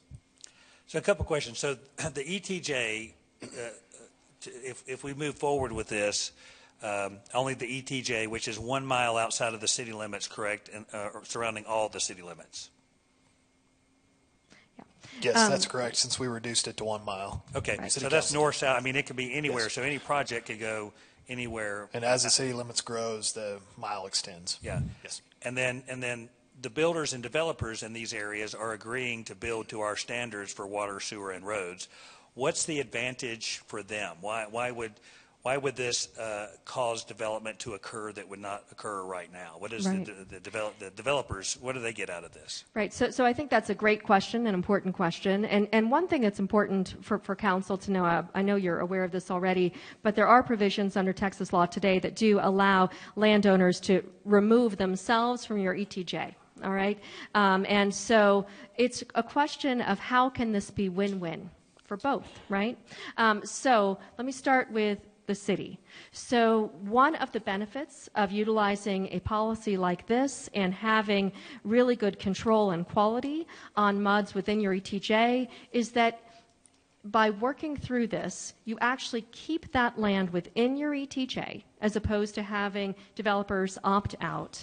And it gives you the opportunity in the future, should you choose to potentially annex that land and have that add to your taxable value of the city, all right? And it allows you to ensure that what's out there is built to the standards that you want it to be built to. With respect to the developers, if you think about how, okay, if a developer can have a district either way, they either stay in the ETJ and work with you and need to get your consent, or they just opt out and they just go create their own district. The big difference in my mind is that you have some really important, valuable city services that they need. right? So water and sewer service is tremendously important, right? You can't build houses without water and sewer service. And so while it is possible to go and build those types of facilities on your own as opposed to purchasing them through a city, it's not usually a preferred pathway, and it certainly takes a lot more time, which delays the ability to build those rooftops. So in this case, I would say the biggest draw to a developer to participate and work with you is the ability to have retail water and wastewater services, as well as trash services, of course, as a bonus. But those water and wastewater services really are the core. And I guess the other advantage for us is we're charging them 1.5 times that we're charging the regular residents for water, as long as they're outside the city limits. Correct. And that 150%, again, really working with staff, is meant to recognize that that they should be paying that additional share, right, to kind of keep it a level playing field instead of being subsidized. Mm-hmm. And then also with the municipal utility district, as I remember, this also allows the developers to use a different type of funding or make them available for a different type of funding that they would not be otherwise? Yeah, so see, you're remembering a lot of the detail on this. You're doing great. Well, I'm trying to remember. Yeah, no, that's wonderful. Okay, so the use of a municipal utility district from a developer's standpoint allows them to create a financing vehicle for the payment of public infrastructure that at the end of the day makes sure that lots are cheaper and houses are cheaper. All right, that's really what it does. So if you think about, if you're building, let's say you're building on 200 acres, you're building a bunch of houses, you need to build a bunch of water lines, a bunch of sewer lines, a bunch of roads, all of that infrastructure must be built. Period, right? It's just a question of how it's going to be built. So option one without a district is that the developer is paying for all of that up front, and they're going to build all of the costs of that into the price of the lot, into the price of the house. What that results in is significantly higher housing prices. The alternative is to use a municipal utility district where it's a public-private partnership, if you want to think about it that way, where the developer advances all of the costs for the public infrastructure. The developer pays for that, but then they have the ability to get paid back by the district when they have built enough taxable value on the ground, enough rooftops. There's some really stringent economic feasibility rules that the TCEQ requires, but the district, when the time is right, and let's say $10 million worth of taxable value has been built, then the district can go to the TCEQ, ask permission to issue $1 million worth of bonds. It's a 10-to-1 value-to-debt ratio standard. And then they can go issue tax-exempt bonds, and they can pay that developer back, reimburse them in lump sum, and then spread the cost of that debt over the 25 years or 30 years that the bonds are outstanding.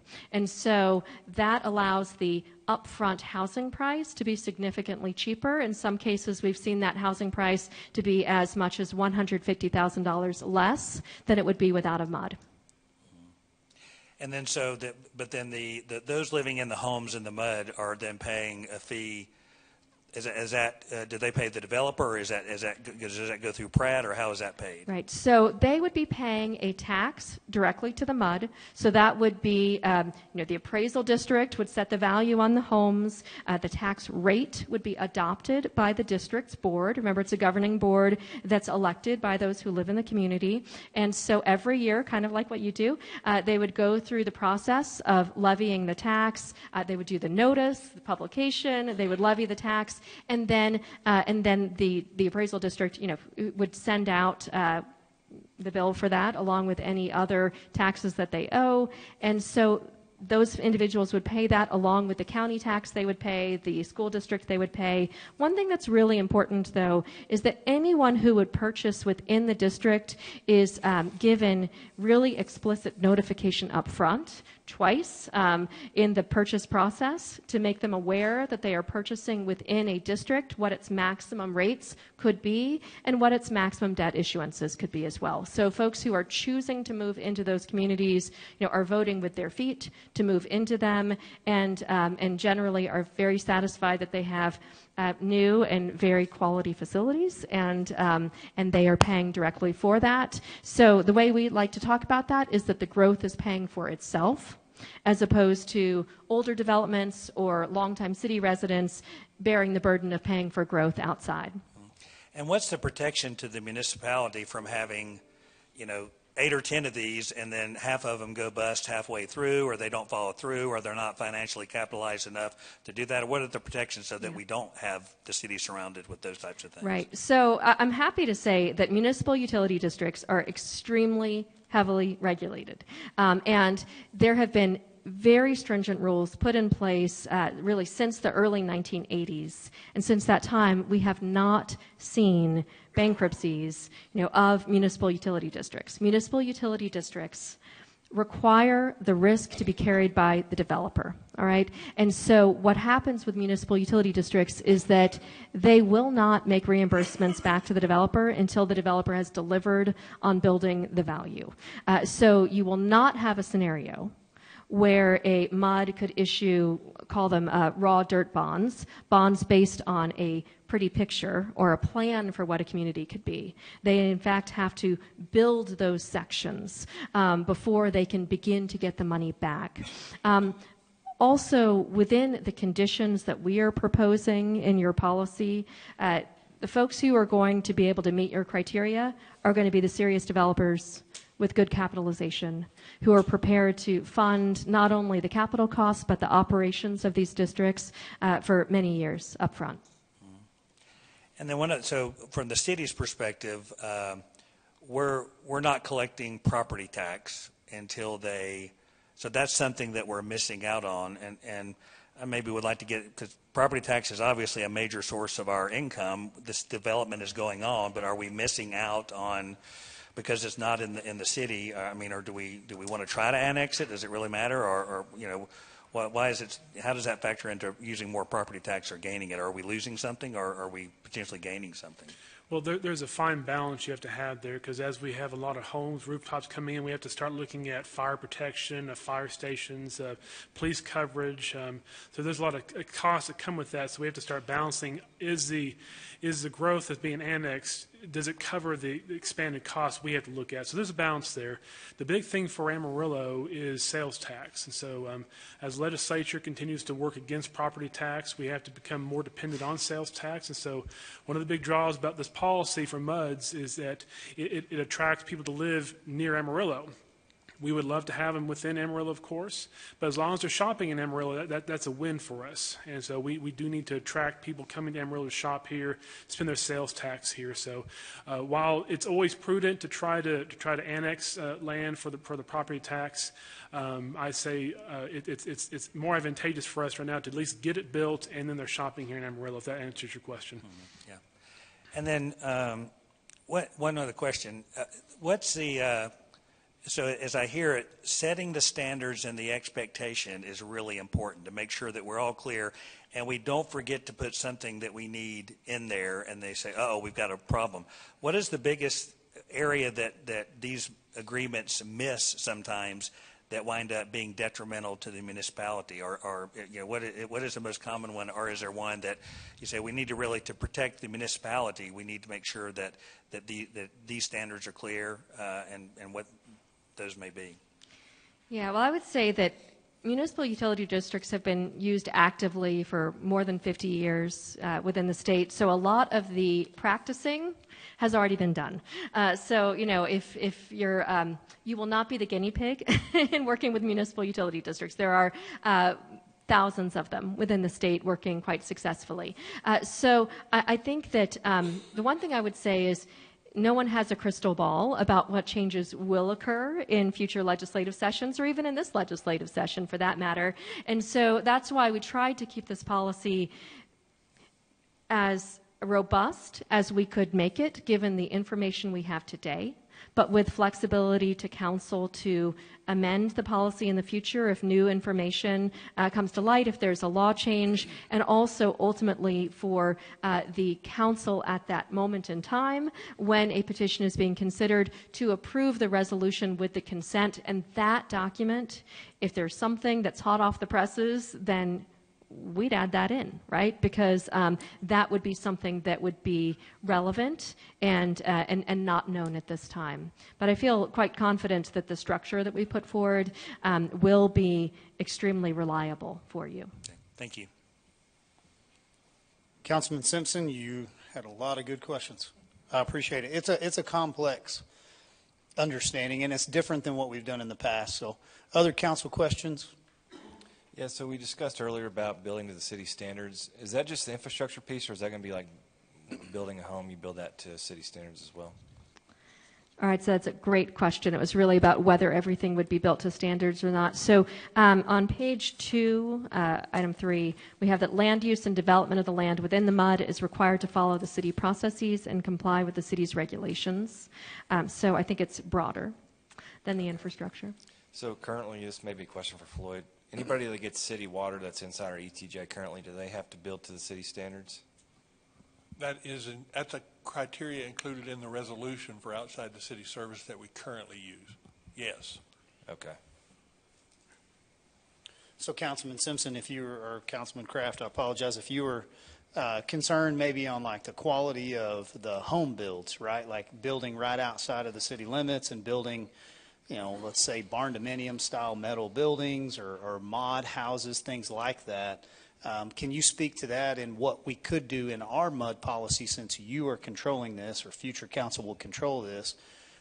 You could maybe put a section in that strategic agreement that speaks to not only infrastructure and services, but also housing quality and type, so that covenants and restrictions have to meet certain criteria.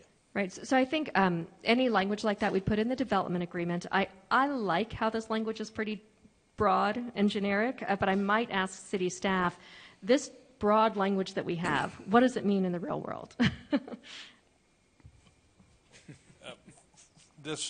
Specifically, the language for land use and development of the land within the MUD is required to follow the city processes and comply with city regulations. That just pretty much encompasses your subdivision, your specifications and your requirements within water and utilities, streets, drainage.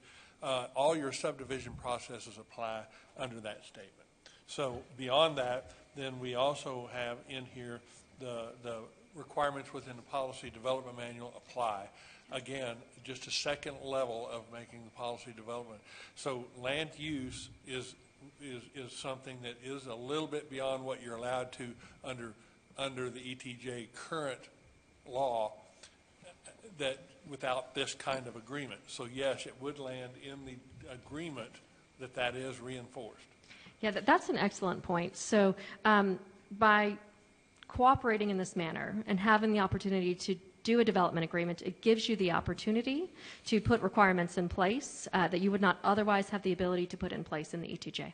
And part of the reason for that is, given this does contemplate the idea of annexation in the future, this development will be built to the standards that you would expect within city limits, whether it's setbacks, whether it's a type of housing that goes in there. So we have regulations within city limits, and so we would be questioning whether we want to annex something if it's not built to certain standards that then we have to then protect, maintain, public safety, and so forth. That's why we try to enforce those as part of the development here. I guess this is more of a direct question will help me understand this. So say we have a commercial building that wants to come and build inside our current ETJ. They're not going to be a part of a MUD, but they're going to pay us for city water and sewer. With them being in that ETJ, they don't technically have to follow, our inspection standards or anything like that, right? They're technically just a commercial business inside the county. Would that be an accurate statement? 2 points to that. The commercial component of this is to annex immediately. No, well, Floyd, what I'm at. What we plan to. Yes, it's an option. Yes, that's the option to annex the commercial immediately. So instead of going into the MUD, the commercial pieces can be annexed under this policy, which would be determined under the final agreement. Right. Okay. But as far as land use and development, we can enforce those. When it comes to code enforcement, they'll have to maintain compliance with plumbing code and those types of codes for the public water system. But as far as a building inspection, this doesn't go to that level. Now, in a certain scenario under water code, it will, like customer service inspection they have to have that for the water system. So there's a component of building inspection that applies under water code, but the building inspection itself is not at the same level. Right, and those would be county standards, right?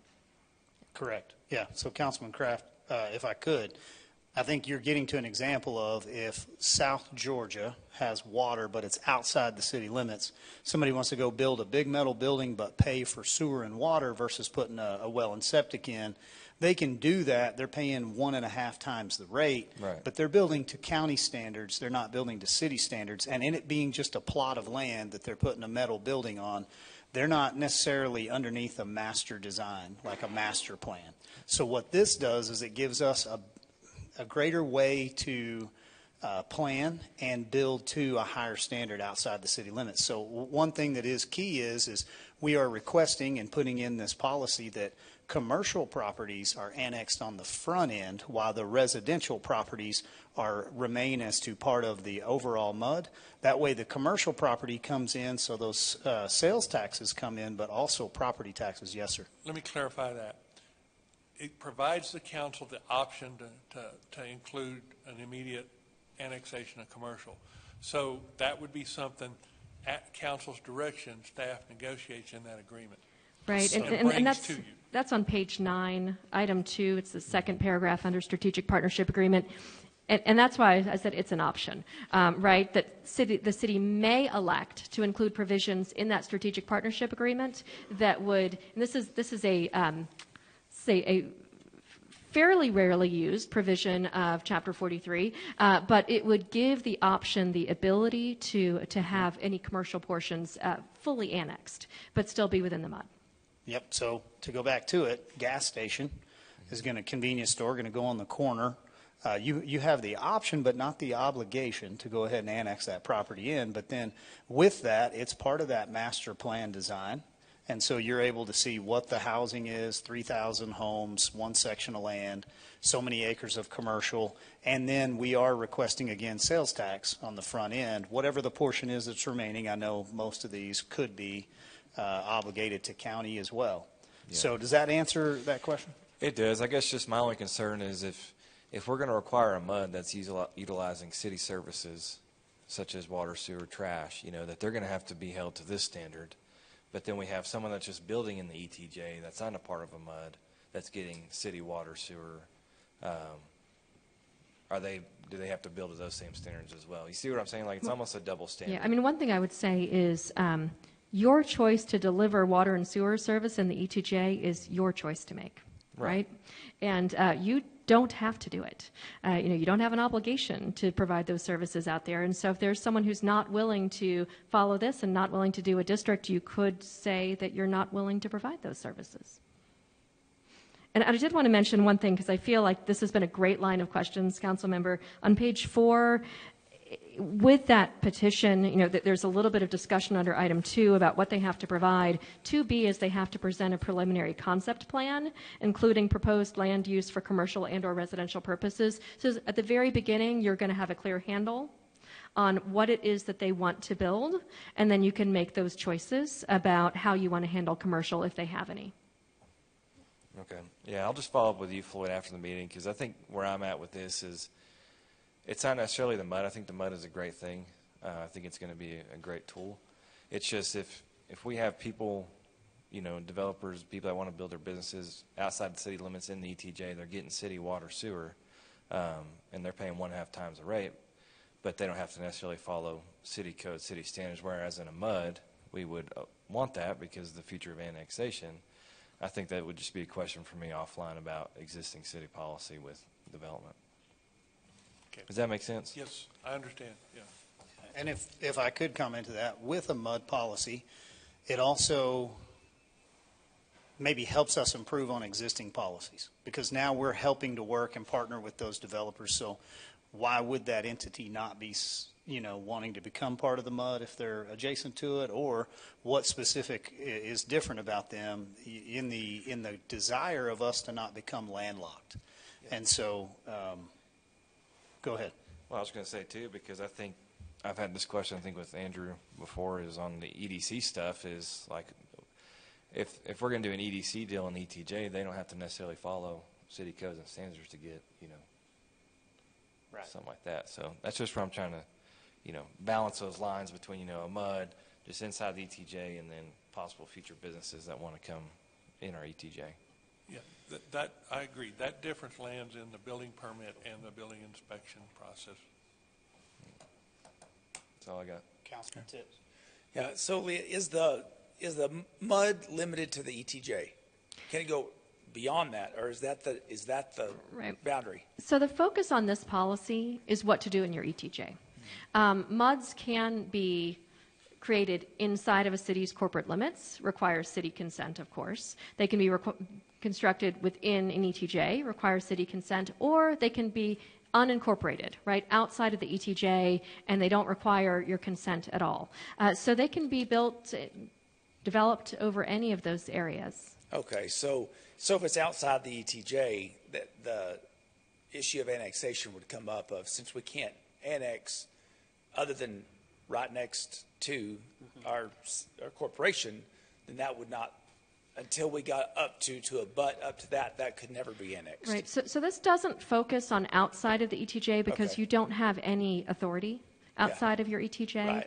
Right. So again, if there is land outside of your ETJ, that's not under your authority, or if there's land in your ETJ that they don't want to be in your ETJ, then they remove themselves by sending a petition to the city, and then they're outside of your ETJ with no authority. And so, the dynamics of how the laws have changed in that area, I think really cause a real need to be thoughtful about how to engage in the land within the ETJ in a way that is fair to the city, but encourages engagement as opposed to just opting out. Right.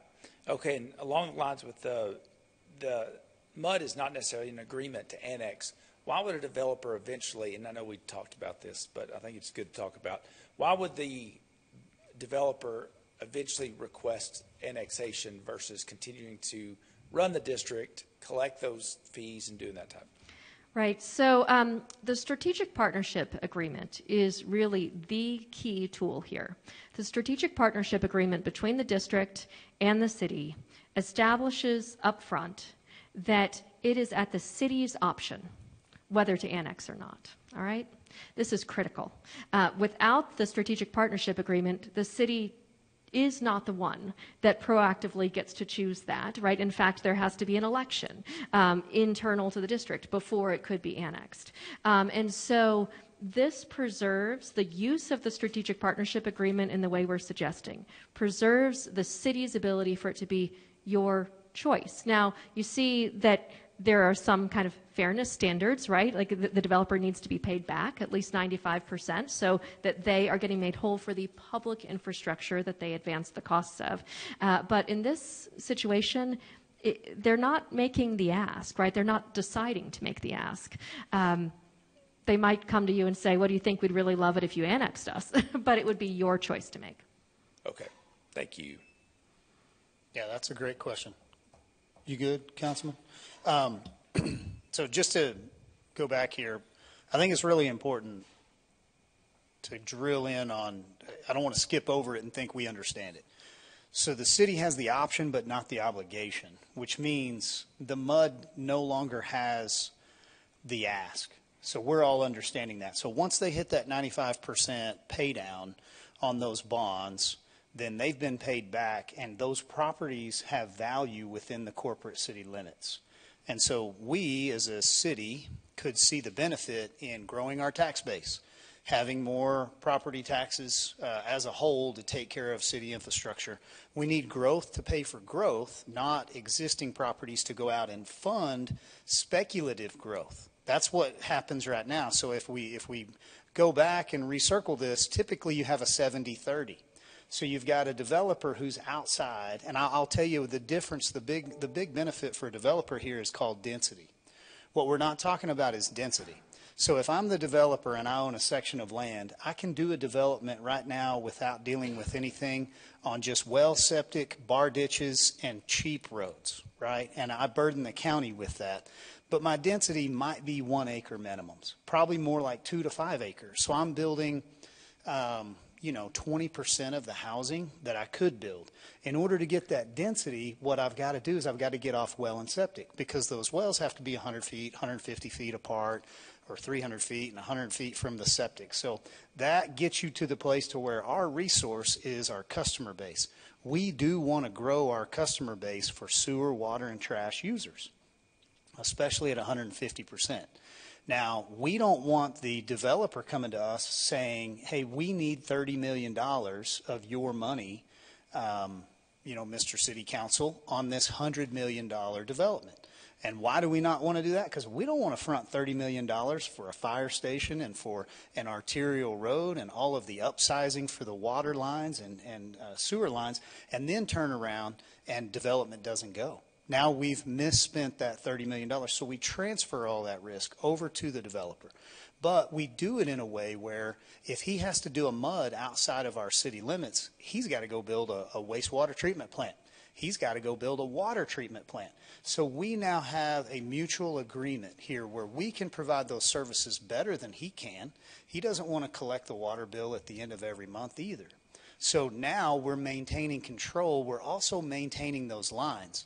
What we don't want to do is we don't want to burden a future city council 10 years down the road where you've got 1,000, 1,500 homes out there and the MUD district didn't take care of any of the infrastructure. So now you can't adopt them without going in and replacing everything.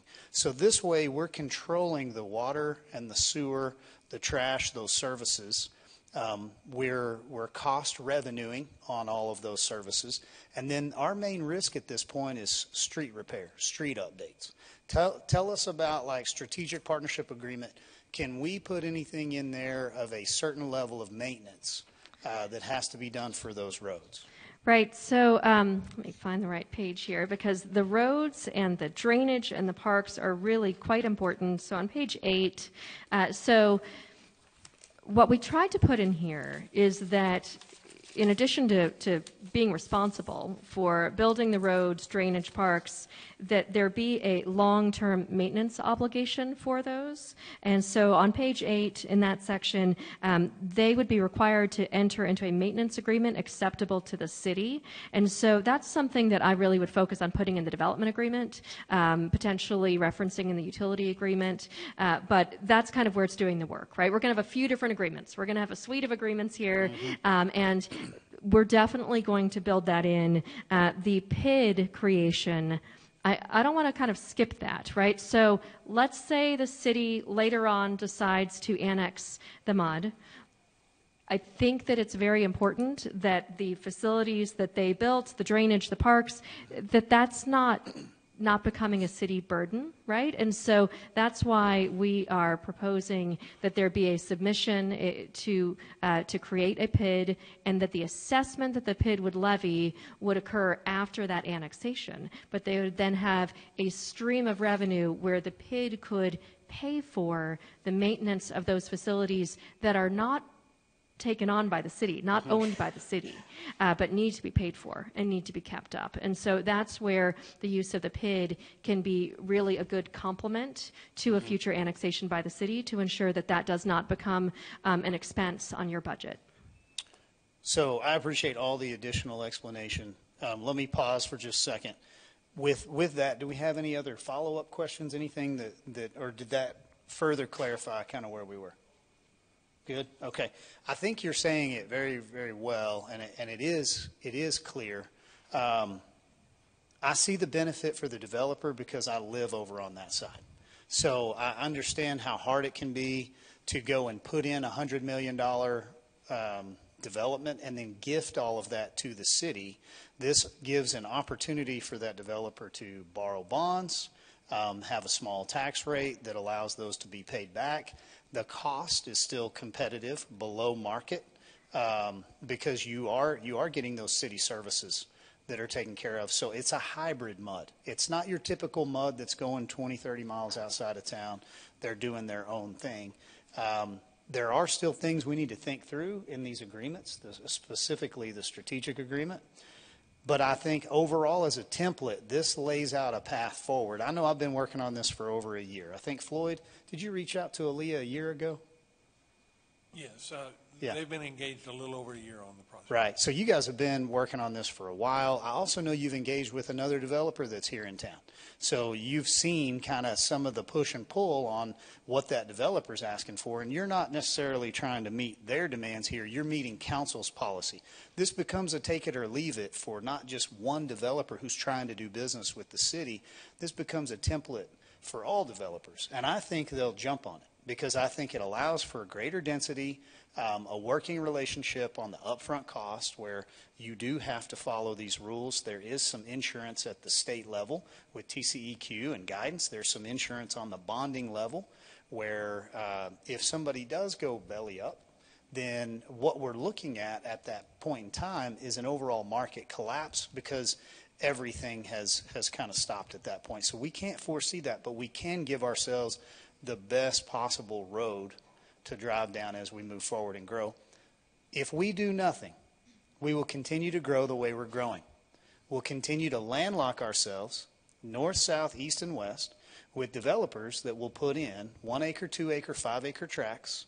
They'll do strip centers off of bar ditches and culverts, and they'll continue to build the county. Meanwhile, they'll put well and septic in that pumps those wells on the south side of town basically to a low pressure. And so we sit on the, I hope I say it right, are we the largest water reserve rights, at least up in this area, sir? City of Amarillo is the third largest water rights holder in the state of Texas. Third behind largest. The state of Texas and Cremwa. Third largest water rights holder. Those are our neighbors to the south. We're going to take them water service one day, depending on how things replenish. But in the event that we put this mud policy in, we start building that infrastructure, we start partnering with those. And there's a great deterrent not to grow like that anymore. Now, some people want to live out of town. They don't want their neighbor 5 feet from them. I like that. That's great. There's plenty of those developments that are still going to happen. But when you are right up next to our last sidewalk and curb, we want to give you every opportunity to partner with a city that's easy to do business with. And I think you've done a great job of putting this together. Well, thank you so much. And as the mayor mentioned, we have talked with a developer who's interested. I want to be explicit that we do not represent them. Correct. But I also want to note they're not the last developer, right? And so in having a policy, it does give you an opportunity not only to be to educate yourselves and to be fair in the way that you're interacting with the different developers, but to give them more of a roadmap about what your standards are so that the process can be expedited. So thank you for the opportunity. Really like it. Any further questions for Ms. Vincent? You know, I will, Mayor, just echo a couple of things you said and maybe add. I mean, the thing I see as positives on this is we're setting the standard. I mean, this community is filled with too many one-offs that have been done over the years, and you go throughout and you see different things that have been built, and sometimes the deal's worked out where they're not putting sidewalks in here, there, or whatever. So I think that. The other thing, I think it encourages larger development. Like you were saying, there's an incentive to do that, to scale it, which we need, particularly if we're going to grow.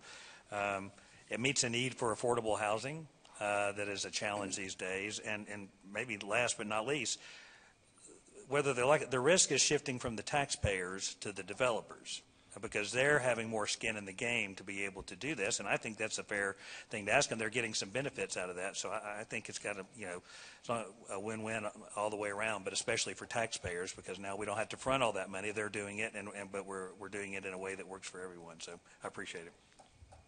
Yes, thank you. Yes, sir, Floyd. Mayor and Council, one question. Page 3, the blank on the fee.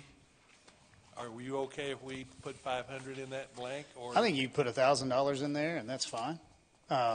You're not coming to the city to sit down and talk about a 3,000 home development. Not fixing to embark in $100,000 flood study and master set of prints. So I think it's good to have $1,000 in there. Council, you want to advise differently? Okay with $1,000 fee?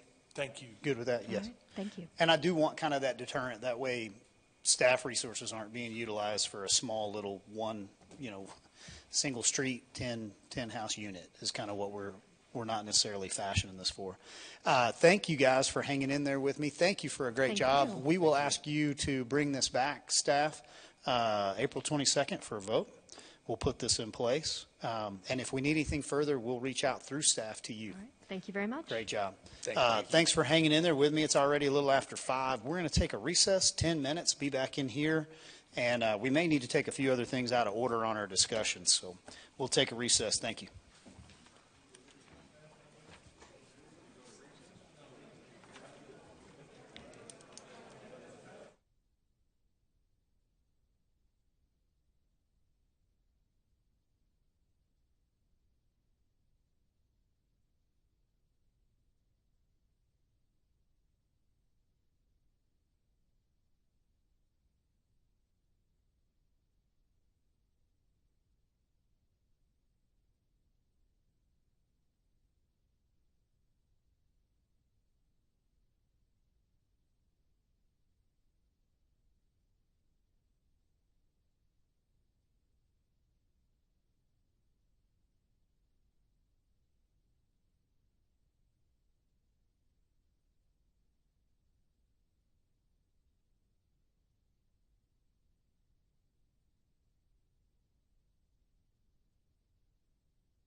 We're going to have to work out an order here. It's been said that I talk too much and I'm taking too long.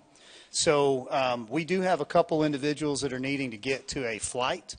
And so what we're going to do is we're going to change up the order. We're going to go to item 10B next so that we can take care of that. And then right after 10B, I'm going to move Mr. Fairley up on item 8H to talk to us about the AEDC. Then we'll go back to discussion. So Ms. Laura Storrs, if you don't mind telling us where we're at on 10B. Thank you, Mayor and Council. We appreciate you letting us bring this one up a little earlier in the agenda as well. So this item 10B is consideration of a resolution to issue a notice of intention to issue additional certificates of obligation.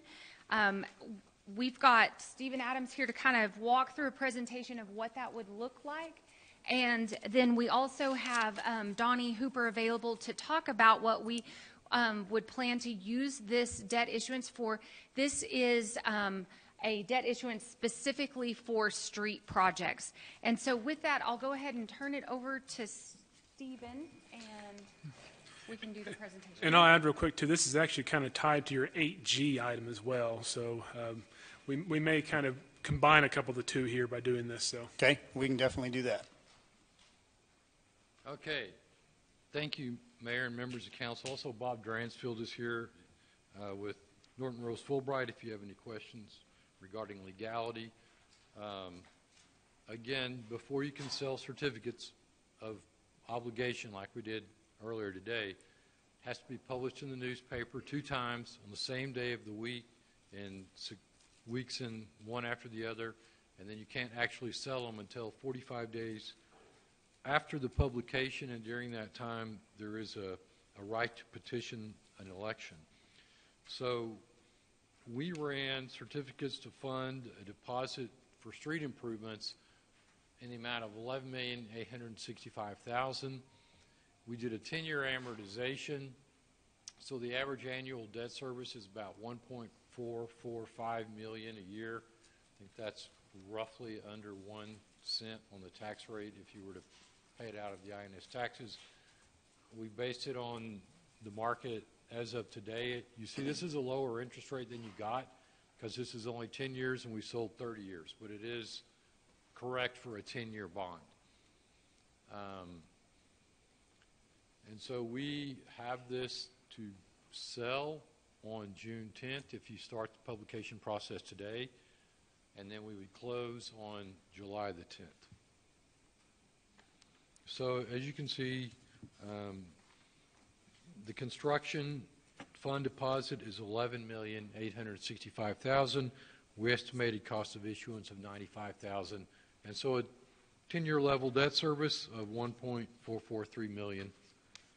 And then the timing, if you authorize us to move ahead, we would do a first publication on April the 18th, a second publication on April the 25th. We would again have to get ratings, and we would do a competitive sale at 9 a.m. the morning of June 10th, bring it to City Council that afternoon for an award, and then close after the Attorney General issues an opinion on the bonds, so that takes about 30 days. So we would close on July the 10th. And that's all we have for our part of the presentation, and I understand we're going to have some people from the city talk about the actual streets. So, and I'll hand this over to Donnie here in just a second, but I also wanted to let council know that we had a total of $20 million in street projects that you all approved in the current year's capital improvement plan. And all of that was planned to come through a debt issuance, so have bond proceeds to fund all of that. We had those projects split up into 2 different type projects. One is for this one, and one is for the remaining just under $8 million. And so I'll pass it over to Donnie to kind of talk a little bit about what this portion of those projects would cover. Yeah, thank you, Laura. So, Mayor, Council, this is in reference to maintenance projects that, of course, were approved in the CIP. We have a map that I want to show you here, and I don't want to spend a lot of time on this because we're going to be able to come back to you at some point in time and actually talk about each of these different types of treatments and what our plan is for what this money would be used for. There's 3 different treatments. One of those will be a microsurface treatment. That's all the streets that are listed in blue on there. That's about 3.25 miles of full width streets, or 9.89 miles of lane miles of streets. And basically what the microsurface process is, its purpose is to restore the texture of a street, maybe solve some minor cracks, protect the pavement from oxidation, water infiltration, things like that. That process is something we've used very successfully. And again, I could give you a complete list. Maybe you can put that in the manager's report this week or something like, for sake of time, to give you those, or would certainly be able to answer some questions if you had them at the end of that. The second type of treatment is in the green. That's our Cape Seals. Cape Seal incorporates a microsurface in that as well, but it's a 2-step process. It actually has a chip seal that's followed by the microsurface. This is to address surface distress, cracks, improves the ride quality as well, as the same as the microsurface does. And that is about 5.69 miles of full width streets, or about 25 lane miles of streets there. Then you look at the mill and overlay projects. That's about 7.3 miles of full width streets, or 39.49 miles of lane miles, if you will. And I can help you with the difference of those. I think we all are pretty accustomed to what that is. It's a total of about roughly 17 miles of full width streets, or about 75 lane miles is what this map encompasses here of the 3 different types of treatment. Of course, everybody knows the mill and fill is where we actually go in and take off the top surface of the asphalt and replace that. It's a more extensive treatment than the other 2 treatments that are in there as well. And keep in mind that the streets that are listed on this plan are just for the planning purposes only. We don't really know how the bids are going to come in by the time we get to that point, what inflationary factors are going to play into that. So there is a possibility that we could add some streets to this, or we could actually have to take away some of the streets depending on how those numbers go. And one thing I'll mention as well too, the money is not tied to this list of streets. This is just a smaller portion of a larger list that we have. And as Grayson mentioned, item 8G talks about the comprehensive street update that we gave you back in February. Part 2 of that today is to talk a little bit about the funding. It's really the same thing that we're doing here, but it's for future projects that we're going to be talking about during budget time. So there's a lot of unknowns as far as what we would actually be able to put on the ground and get done out there, but there's some. I want to point out Georgia Street in particular. You can see there's 3 different types of treatments that are happening on Georgia Street.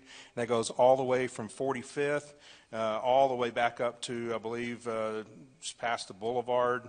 That's a long stretch of about 5 miles, just roughly, when I was calculating that before the meeting, that's going to get repaired. And then you add Georgia as well, the south of that, when you get down to the farmers, and south of that, that is going to be included later in a separate project. So we're going to have a great big portion of Georgia that's going to be completed.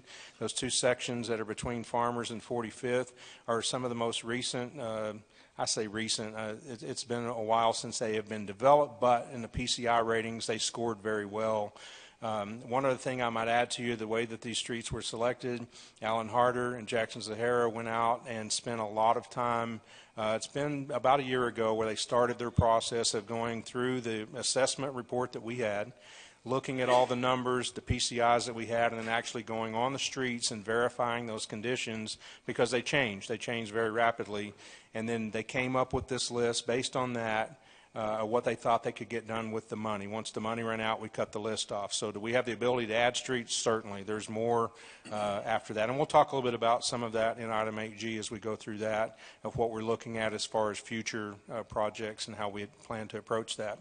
But all this really is kind of an encompassing conversation, because even when we were talking about the MUDs just a moment ago, having a full comprehensive plan in place, and this is part of that, this is step 1 of that, and starting to roll into that item 8G we're going to talk about how we plan on addressing our maintenance needs for decades to come, with your participation obviously in that, and especially when we get to budget time. So that's really my portion of it. I know they've got planes to catch, and I just wanted to kind of give you a highlight of that. If there's anything in particular you want to know offline about any of these streets and segments, I know that map's kind of hard to read. I'd be glad to discuss it with you, and I can take any questions if you have them. We may have a few, Mr. Hooper, so that's really good. I know we could come back in 8G, but we can take care of it all right here, and I think we're good to move. But then just to drill in, Mrs. Storrs, this is the million two that we had built into the tax rate from 2 years ago that we still have not utilized? So council has utilized the full capacity of what's available on the tax rate at this point. So 2 years ago, we had, council had approved a rate that was just slightly lower than the maximum amount to fund this. In this current year, the maximum tax rate was accounted for. This issuance, though, if council decides to move forward with it, it will not come on until next year's budget, and so the tax rate will be set by council this summer, and council can make that choice if they want to use part of that existing tax rate to go ahead and cover this from a couple of years ago. So if you would, just explain real quick, and, so we had our issue where we were ready to do the debt issuance for $12 million or whatever it was. We were told we couldn't do that, so we had that amount of money built into the tax rate. That way we're not talking about any kind of tax rate increase to build this into the program. That amount of money went where? So that actually, at that year, council had chosen not to capture that portion of the tax rate. So council had chosen a tax rate that was below the maximum, knowing that if we issued debt that year, it would roll onto the following year's tax rate. And so then when it got captured, it was almost essentially giving a tax break for a year. And so in this year, the maximum tax rate was decided on by council. So as this debt issuance comes forward and the first annual debt service payments come on, council can choose this summer if they want to go ahead and pay this debt service out of the existing tax rate that's on the O&M side, or if they want to truly adjust the tax rate up to pay for any of this from the INS side, if that makes sense. That does, because I think we could reach back, potentially up to 3 years. So yes. that makes sense. So this is key that we remember the vision that was given by council at that time. Yes. We're not going to go find $100 million worth of cash that we can go out and put into these roads over the next 5-6 years to get caught up. We need to put a plan together where we're putting $10, $12, $14 million worth of road repairs in. I'm very pleased to hear that this is 17 miles worth of road repairs. And I know it's not all there as far as like a full mill and overlay, but I mean, you've got 7.3 miles of mill and overlay.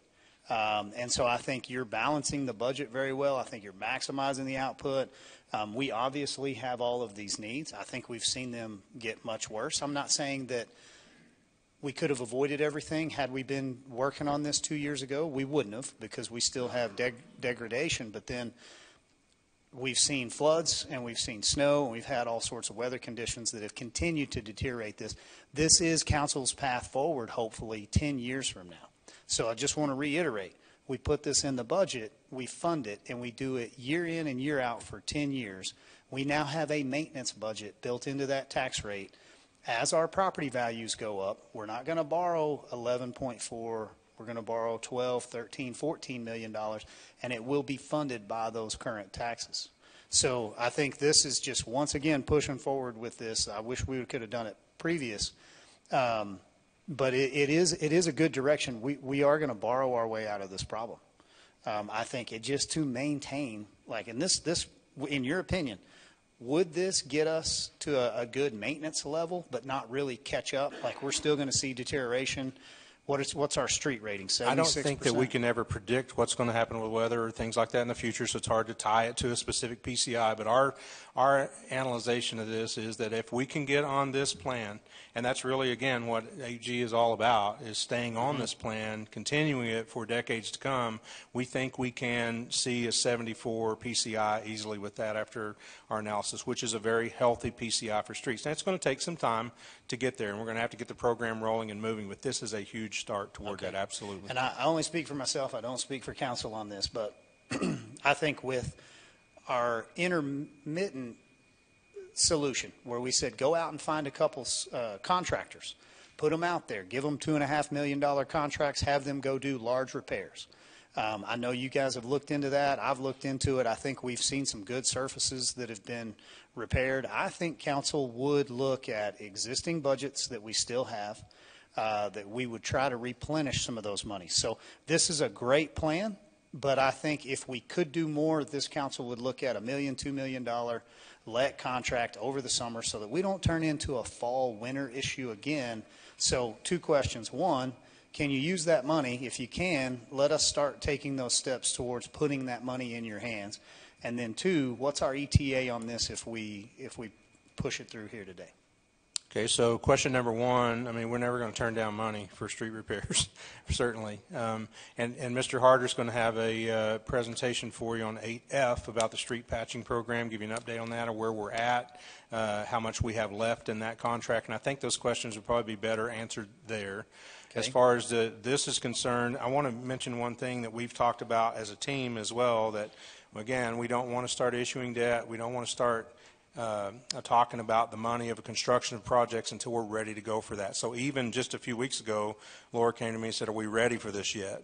Well, we were still finishing up the plans for this project. We're ready now, and we think as soon as we can get that money, which we were targeting for June, I think is... It'll be in early July. Yeah, June, July, that we're going to be more than ready to go for that, with the hope that moving forward, it won't be June or July. We're going to be ready for this more in advance, like in April and May. So, again, that's part of the catch-up of this. But, yeah, we should be ready to go by July and have the full project ready to go. And again, for clarification, too, this is year 1 of a series of bond issuances. And so this is the first year, do the same thing next year. Eventually, they'll start revolving. When this one goes off, we'll pick it up again, and we'll keep on going. So while we have a list of streets identified, we may not get to all those, as Donnie said. And so, but then that hit the next year or the next year. And so we've looking at about $12 million a year roughly. And to help us get back on track to try and maintain that 74, 75 PCI over time. So, because as you said earlier, we're not going to be able to find $100 million just to do everything one time. Right. We have to little bit at a time every year and get into a program of issuing debt to pay for long-term maintenance. So dovetailing on that, what happened previously was we borrowed $90 million. We put it out. $30, $40 million went and got expended, and then things lagged, and there was a forgetfulness of where are we at in the construction process. So this council, if you would entertain it, I would love to have an accountability piece and a transparency piece with our public. So what we can do is we can really start, the flagship of raising that up. Let's start showing, okay, you issued us $11.8 million. Here's what we've done so far in the first quarter. These are the streets. Here's the receipts. Here's how much we have left to go, so that our public is seeing not only the orange cones out there that they're having to drive around, but which streets did we not get to and where did they go? Because I think once we as council do our job, we say, here's your resources, there's a tendency to step back for a couple years until you hit a pothole.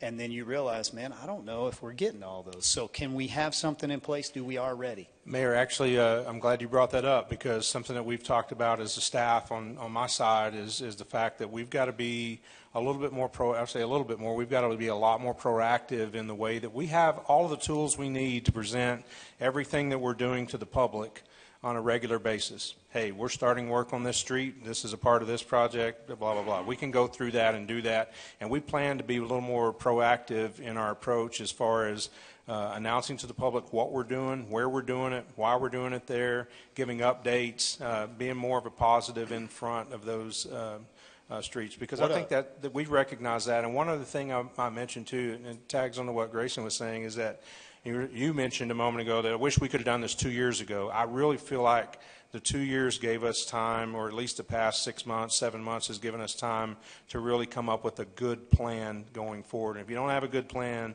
you're never going to execute very well. And I think we have a very good plan in place, including those communication pieces you just talked about. I agree with you. I think you do have a good plan. I would love to see the buy down, so you can see the 11.8, and as the expenses come down, you see, the next year that comes on. And so we can identify those projects, and even if they don't hit in that calendar year, that when that project's taking place, it was funded last year, and council never falls behind the 8 ball, so to speak. Yes, sir, and we've also been meeting internally as a staff. In fact, Laura and her team We just met last week, and it's a regular meeting that we have where we discuss all of the above as far as the things you're talking about, the finances, what's coming on, what's going off, how we're managing all that. Those have been very productive as well. So we're seeing a lot of things that are changing with this leadership team that I'm excited about. I'm excited about where we're going. And given these are more maintenance projects, I mean, this is not a capital project. This is not a full debt replacement. That's going to be a separate track from this. This is your mill and overlays, your chip seals, those kind of things. So those do lend themselves to a much more immediate response time and return around. So that'll be my expectation of my staff. And so I know when I promoted Donnie Hooper up to ACM, this is the top project I gave him was to give us a plan, looking at Prop 1, looking at the maintenance, the PCI, and so forth. And I think he and his team have done an excellent job of giving us a very feasible, doable plan that for the next decades to come. I agree. We'll try to get you on that plane. We're looking forward to that capital project for Osage Street. I know it's coming. Let's start over here, and then I'll come back to you, sir. So we're looking at this $12 million roughly, maybe an extra $1 million here and there if we give it to you. I mean, when you look at our capabilities, I mean, if we said, wait a minute, we're going to do $2 million and you're going to get $24 million, can you do that much in a year? Or is, when weather and all those types of things, or is $12 million a pretty good target number for the capacity that we have to do these projects? That's a great question, and I would say that the answer to all the above is yes, but at the same time you have to consider what the public would tolerate when it comes to all that construction that's going at one time. Now this is maintenance, and so maintenance moves a lot quicker than some of the others. So you're pulling barricades and you're doing things. What we did is went through and looked at that target number that we had, the 11.865 million, and said, what can we do with that? Again, as I mentioned earlier, I don't know that we would ever turn down the opportunity to do more. I just think we would have to evaluate that as more holistically of how's it affecting the public, and do we have enough season to get it done is the other thing. Do we have enough time with weather to get the maintenance items? These maintenance items are tied to temperatures. They're tough to do these projects in the winter. Now, pothole patching and things like that, which is a whole separate topic, we can. Road construction, which is the other $7.9 million that Laura talked about, we could probably do more of that as well because it's not as tied to a season. And I would jump in real quick too. That was one of my concerns when it came back to my looking at Prop 1 and so forth. Is I want us to take a baby step here and not go for the $20-30 million, just so that we know that we can internally and with our external consultants hit 12 million, and then if we feel we get into a good rhythm, because Donnie's got a calendar mapped out for the year, we should be here by this point, then here by this point. If we get into a good rhythm and we feel that we have capacity to take on a $14-16 million, then we can do them. But this first year, I want to be a little conservative and do what we felt we safely can do internally. Thank you. Great question, Councilman. Excuse me. I know I mentioned before, when we start these projects and we're using COs and everything, I would like to see us put a dashboard on the city website that people can actually go and they can see this project starts on this date, it's supposed to end, and they can go in there on a daily basis and see what we're doing. I think that's very important because after the 2016 bond issue, we've lost a lot of credibility because we got lost in that process. And I think it'll help us keep up with where we're at, plus it'll help the citizens know what's going on.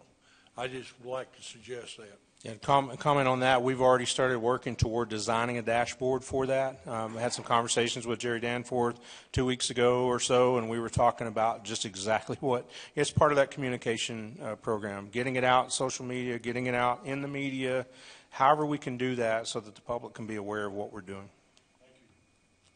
Other questions on this side? Man, Donnie, keep turning the ship. I mean, you're doing good. It's just a big ship. So takes a team to do it, so thank you. Well, you got a good team. Ms. Storrs, you have anything else? No, sir. Okay, I think that wraps us up on item 10B. Up for a motion.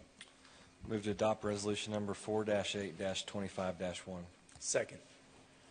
Motion and a second. All in favor, please say aye. Aye. Any opposed? Okay, motion passes. So we have successfully completed all of our non-consent items, and we're going to go back to discussion. So, Mr. Fairley, I see that you are the chair temporarily of your board on the AEDC. So item 8H, I'm going to move up here and ask Mr. Fairley to come forward and maybe walk us into this item so that he can get to his next appointment, and then we'll go back through the other discussion items. Thank you for waiting. I know I told you like 4 o'clock, so we didn't quite make it. If you want to go ahead and just walk us into your temporary board condition, where you're at status-wise, maybe where you're at in the search for your new director, CEO, and then any preferences or any other topics you'd like to give us here for discussion. Okay. I was going to say, you're going to have to tell me what you want me to talk about. Okay, that's good. So we have an RFP ready. Real quick, Stephanie, can you get that microphone turned up for us a little bit or in the back? You're good at that one. I think we just didn't have it live. This is fancy. Okay, go right ahead, sir. We have an RFP ready, thanks to Doug Nelson, to go out. We haven't sent it. It's been ready for, I think, a couple weeks maybe. And we've held it for now because if I could say, could I say just what I feel would be the best kind of order of things? I feel like we need to appoint a permanent board next. And here's why. We could send that thing out whenever we want. Doug thinks that we'll have responses back within 2 weeks. Like, it'll go pretty fast. But my thought is that when we hire a vendor, probably during the process, but if not, immediately after we hire a search firm, they're going to look at us and say, okay, what do you want? Like, who do you want us to go find? What should they look like? How do you want them to, so, and I feel like we need the permanent board to make some decisions about those things before we do that. So I have some thoughts about a new direction for the EDC. It's not dramatic, but it's a new direction. And of course, I'll just be one of 5 if I'm still on there. And I feel like we got to decide that, because you got to decide that, and then you'll decide. Until you know that, you don't know what you want. Do we want someone similar to who we've had in the past, or would we go a different way? I'm feeling like I'm going to be thinking going a different way. But whatever way we go, and whatever the board decides, to me, we've got to agree on that direction, and then that'll dictate what kind of person we want, and then we should find a vendor, and they'll go find that person for us. So that's kind of the order I would propose. And so I think the next thing the EDC needs to do, the ADC board, is to sit down and have a serious discussion about the direction of the EDC going forward in light of just the things that have been discussed and talked about over the last 90, 120 days. We could go ahead and do that with the board we have, but knowing that board is about to change, my thought is that we wait and do that until we have the permanent board, and then that board will agree. I don't think that takes forever, but I think it's, I think it's a month or so. Like, I think they have a lot of things to be brought up on, and then I think we'll know this is the kind of leader we need. Okay, let's go find him. Okay, real good. So, council, we put it up for a discussion and an action item last time. I brought it back this time as just a discussion item. We brought our board chair in just to rethink this. And if we still want to stay on the path that we're on, which is leave the temporary board where they're at till after the election cycle, onboard new council, then revisit this, could be middle of summer by then. You're then placing the board after you've selected your search firm, and your search firm is trying to get feedback from the temporary board at that time. You have the new board placed that still has to onboard and figure out how to hire their director at the same time. One of the most difficult things that we walked through in trying to find Mr. Path. So I'm thankful that we didn't have you in the middle of a runoff while I was hiring a search firm and also asking you who you might want to look at, Les, as who would be your city manager all at the same time. If you think about it, you had time to onboard. We had some steps that we took I know I was outvoted, so to speak, and we didn't have consensus last time to move forward with anything. So I'm just putting it in front of you one more time, giving you the opportunity to rethink it if you wanted to. My preference would be to place a permanent board at the next council meeting, knowing that Mr. Fairley could go ahead and call a special meeting if you need to, or right after that meeting, go ahead and have your meeting ready to announce and select your search firm. Then you would be in April, not June, July, somewhere in there. That's about a 3-month average here, difference in a learning curve that I think you're going to have. So what I'm mapping out for you is it's like a 6-month delay potential. If we just remain really polite and gentlemanly about this, saying we don't want to hurt anybody's feelings, we don't want it to look a certain way, maybe there's some optics involved. I don't really care what the optics look like.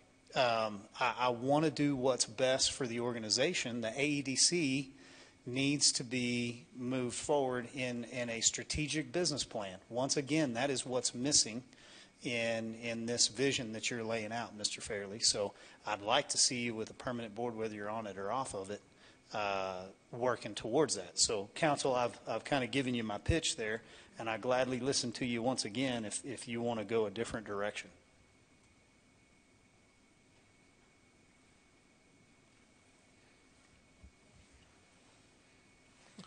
I would say with the information we found out today, let's go ahead and at the next meeting, go ahead and do a permanent board placement. Okay, so at least willing to look at it in the next one. Not necessarily anybody's got to vote on it today, but like you'd be willing to look at permanent placement of those board of directors. Councilman? Yeah, I'm not opposed to that. Like I said last meeting, I just soon get off as quick as I can. I mean, just because of the weird conflict. So I'm good with that. Okay. Where are you at, Councilman? I mean, I don't know where you're getting 6 months from. Runoff. Who?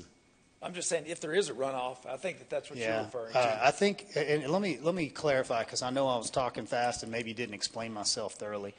If our holdup to hire a search firm is we don't want to place a permanent board until after the election. You're talking about an election in May, a potential runoff in June, then you have this board selected. So at that time, then they're going to hire the firm, and then you have that new board there, the permanent board, that has an onboarding time.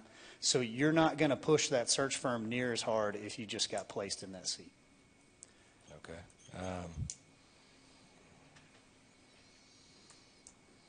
Yeah, I'm willing to discuss it at the next meeting. Appreciate you being willing to hear it. So not asking for any votes, just want to know if you guys are willing to hear it. Nothing's changed for me from 2 weeks ago. I thought we had reached consensus 2 weeks ago that we were going to wait. I do think really what we're talking about now, whether it would take 6 months, I don't know. Of course, this is kind of a mess of our own creation because we did have a target to place a permanent board months ago, but the next thing you know, April and May is around here. But to me, there's no doubt that the AEDC is the top issue in the election. I say let's let the voters have their say, and then whoever's get elected can move forward as they please. But I don't think waiting 3 more weeks. I mean, we're looking at May 13th. I don't see why. One of the first, if it's important, this council can hit the ground running. There could be could be one news person up here. It could be 4. It could be somewhere in between. But I think we can run and chew gum at the same time. And so I think we need to let the voters have their say on what is obviously the most important issue in the election. I agree with and respect your point of view and in what council wanted to do last time. I know I was the odd man out and willing to just let it go that direction. I think I'd like to hear from Mr. Fairley once more with hearing what this body is now telling you. Map out for us 2 different options. Give me the one where next council meeting, the 22nd, we place a permanent board, what that does for you. Give me the other one where it's June before you get a permanent board. And is there any compromise in between? Would you feel comfortable having a search firm selected with this temporary board if we decide not to place permanent. Hey, Mayor, can I comment real quick before you? So here's my concern, and you know where I was the last time. So Les, if there is a runoff, and if we do agree to wait until, which I think we discussed this a little bit last time, if we agreed to wait till everybody is placed up here on this council, then we are looking at July. So, I mean, do you see, I would ask you, like, what do you see in that? You know, if we agree that that is the best path forward, do we really want to wait till July, which I don't, when was it? When is it after the runoff? 6 weeks after. 6 weeks. So do we want to wait that long before we move forward over here with the EDC? That would be my big concern. Yeah. I just think we ought to give the citizens a chance to vote, and the citizens' vote should be heard. And once it's heard, then I think we're ready to move forward. No, I hear that, but so what's your? I mean, I understand that, and in a perfect world, but we've gone several months. Everything seems to be going okay. Things seem to be going well. I mean, we're saying we're still recruiting business, doing those types of things, and you know, I don't want to rush a selection of anyone just for the sake of rushing it to say we're going to do it quickly. I mean, it's, you know, we're rebuilding a lot of things over there, and it's going to take time to be able to do that. So, but I don't know. I'm just, let's let the voters speak, and then once we hear from them, then we can move forward. And I think if the future council, whoever that may be, you know, gets to work on it quickly, I don't think it would take that long to get it accomplished, in my opinion. And again, just having a healthy discussion here. Sure. But I don't feel like we're rushing when, like you said, we've had these candidates up for months. I think we've all interviewed those that have been willing to be interviewed, spent time with. I think we've all kind of have an idea of who we would put forward. I don't feel like that's rushing. But you feel like it is rushing if we just like hurry up and do it. And I hear what you're saying to let I'm feeling that we have an election, and you know, the voters have a chance to vote. Obviously, there may be some differing opinions out there, but I think we should hear from the citizens and what they have to say, and will give us a clear direction. And it may be, you know, I don't know what the outcome is going to be, but I do feel we owe it to the citizens to let them vote on what is obviously one of the most important issues, if not the most talked about one in these campaigns. Let them be heard, as we always try to do, and we always say that we want to do. And then once we've heard from what they have to say, then I think this council will be equipped to move forward. I would say, in agreeing with you, like we don't want to even insinuate that we're any way restricting your vote when you're voting for your next councilman or mayor. That is the governing oversight of this body. And so those votes are going to be counted, and the next council can remove anyone that they would like. So in the instance that, let's say I nominate Mr. Fairley to be board chair for the next year, I'm not here in 3 weeks, that'll be the next mayor's opportunity to remove him and to appoint his board chair. So those authorities are in no way restricted by moving forward now. However, if I was placed on the AEDC as a volunteer coming into that role, I would greatly appreciate somebody else who's already been through this and in the middle of this mess, as you call it, going ahead and taking the initiative, going ahead and putting the search firm in place, going ahead and getting the candidates listed, so that while I'm trying to learn the Open Meetings Act and understand the new vision for the AEDC, I've got leadership. And I think if I've heard anything in this campaign cycle, it's been the desire for good leadership, and I think that's what this is here today. And so I need strong leaders that are willing to put themselves out there regardless of the optics. Mr. Fairley, what do you say on either one of those? And is there somewhere in the middle here that we can work together on? Yeah, I have maybe an idea. Could I ask a question? If there's a runoff in a seat, what happens? Existing council member stays in that seat for the 6 weeks until the runoff votes are canvassed. Okay. So I have an idea that I didn't have before I walked in. The first thing I'll say is, the ADC is not the top issue in this election. I have polling that's a week old. The ADC is not top 3. it's the chatterbox, but it ain't. And by the way, the public's very happy with this council's direction on the EDC. I would be very happy to show you that. One of the most credible polling firms in the country, but the ADC didn't decide in this election. But how about this? Why don't you? Here's my thought about the EDC when I got here is we're kind of just in a holding pattern, and it's not a healthy place for an organization. You know, like sometimes you just have to be, because you guys did this in November. I mean, when the folks left, I'll stop there. But when they left, you guys made the temporary board. We ran into things no one knew about, no one could have contemplated, you know, in the last 3 or 4 months. So it's taken longer than you thought. But I'll tell you, I don't think a minute has been wasted. But now we have, in my opinion, we need to consider what direction we're going to go, because I think we should go a new direction. And so it's not the end of the world if we hold. It's not healthy for it. It's not great for it. It's not what I would do. But it's also, the sky isn't falling. How about this? How about you guys meet next week and you have the discussion to pick a permanent board, and then we let the election happen, and then you would be ready the week after the election, you know, to give Les his point. The thing I don't like about the discussion is it's making this, you know, more political is what we're doing. We're waiting on an election. But you could do the work, because I think picking someone, frankly, is going to be kind of interestingly challenging, just picking 4 people, and you guys can't talk about it beforehand, and everyone's going to, I guess, come with their list. And that to me is, it just would be difficult. So, but unfortunately that's where we are, because 4 people, you know, resigned.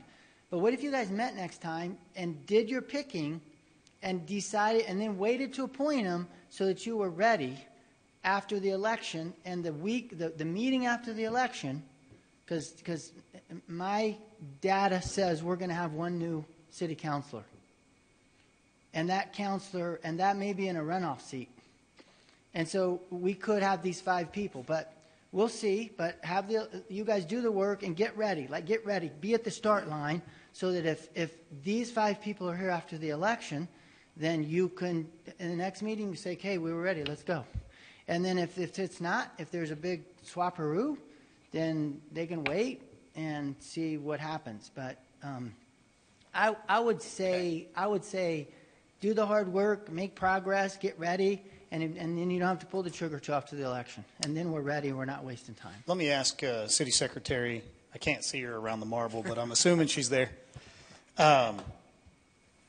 What if we voted April 22nd to place permanent board members? You notice those individuals, you get confirmation back they're willing to serve. You get them through their Open Meetings Act handbook, things like that.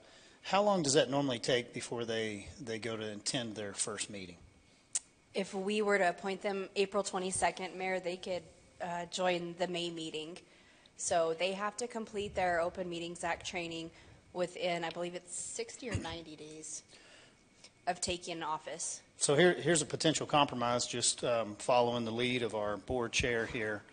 We put it on April 22nd as an action item. We go ahead and bring who we'd like to place as their permanent board.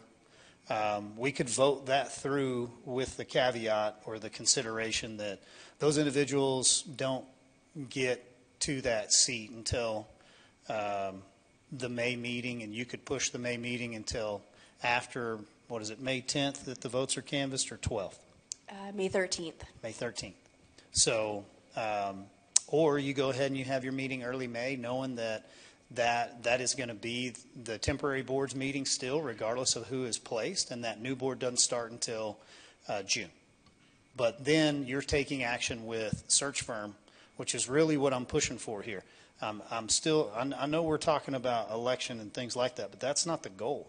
The goal here is to get a search firm hired that can go out there and start attracting these at the potential best hiring season right now. There's a ton of volatility. Everything's changing, and I don't want to be behind when you guys are at the starting line with everything that's going on with tariffs and trade and all the many different conditions that we're seeing in the market. So, Councilman Simpson, in an effort to try to work alongside of you, what do you think about that potential? Yeah. Well, the scenario that you mentioned about, well, this council could replace a board and the next one could come out, and I really don't think that's a healthy thing to kind of be thinking through. I mean, just as we try to move forward and then whatever happens and a group wants to change it. I mean, I don't think we need to be setting the precedent where every 2 years a new council comes in and says, well, it's time to change the AEDC.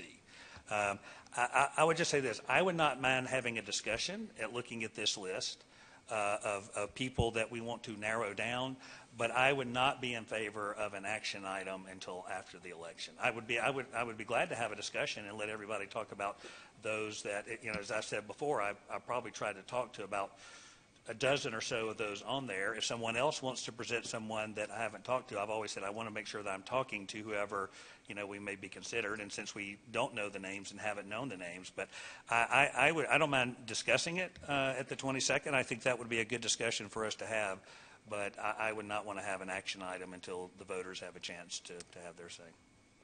Very well. Any other discussion from you guys?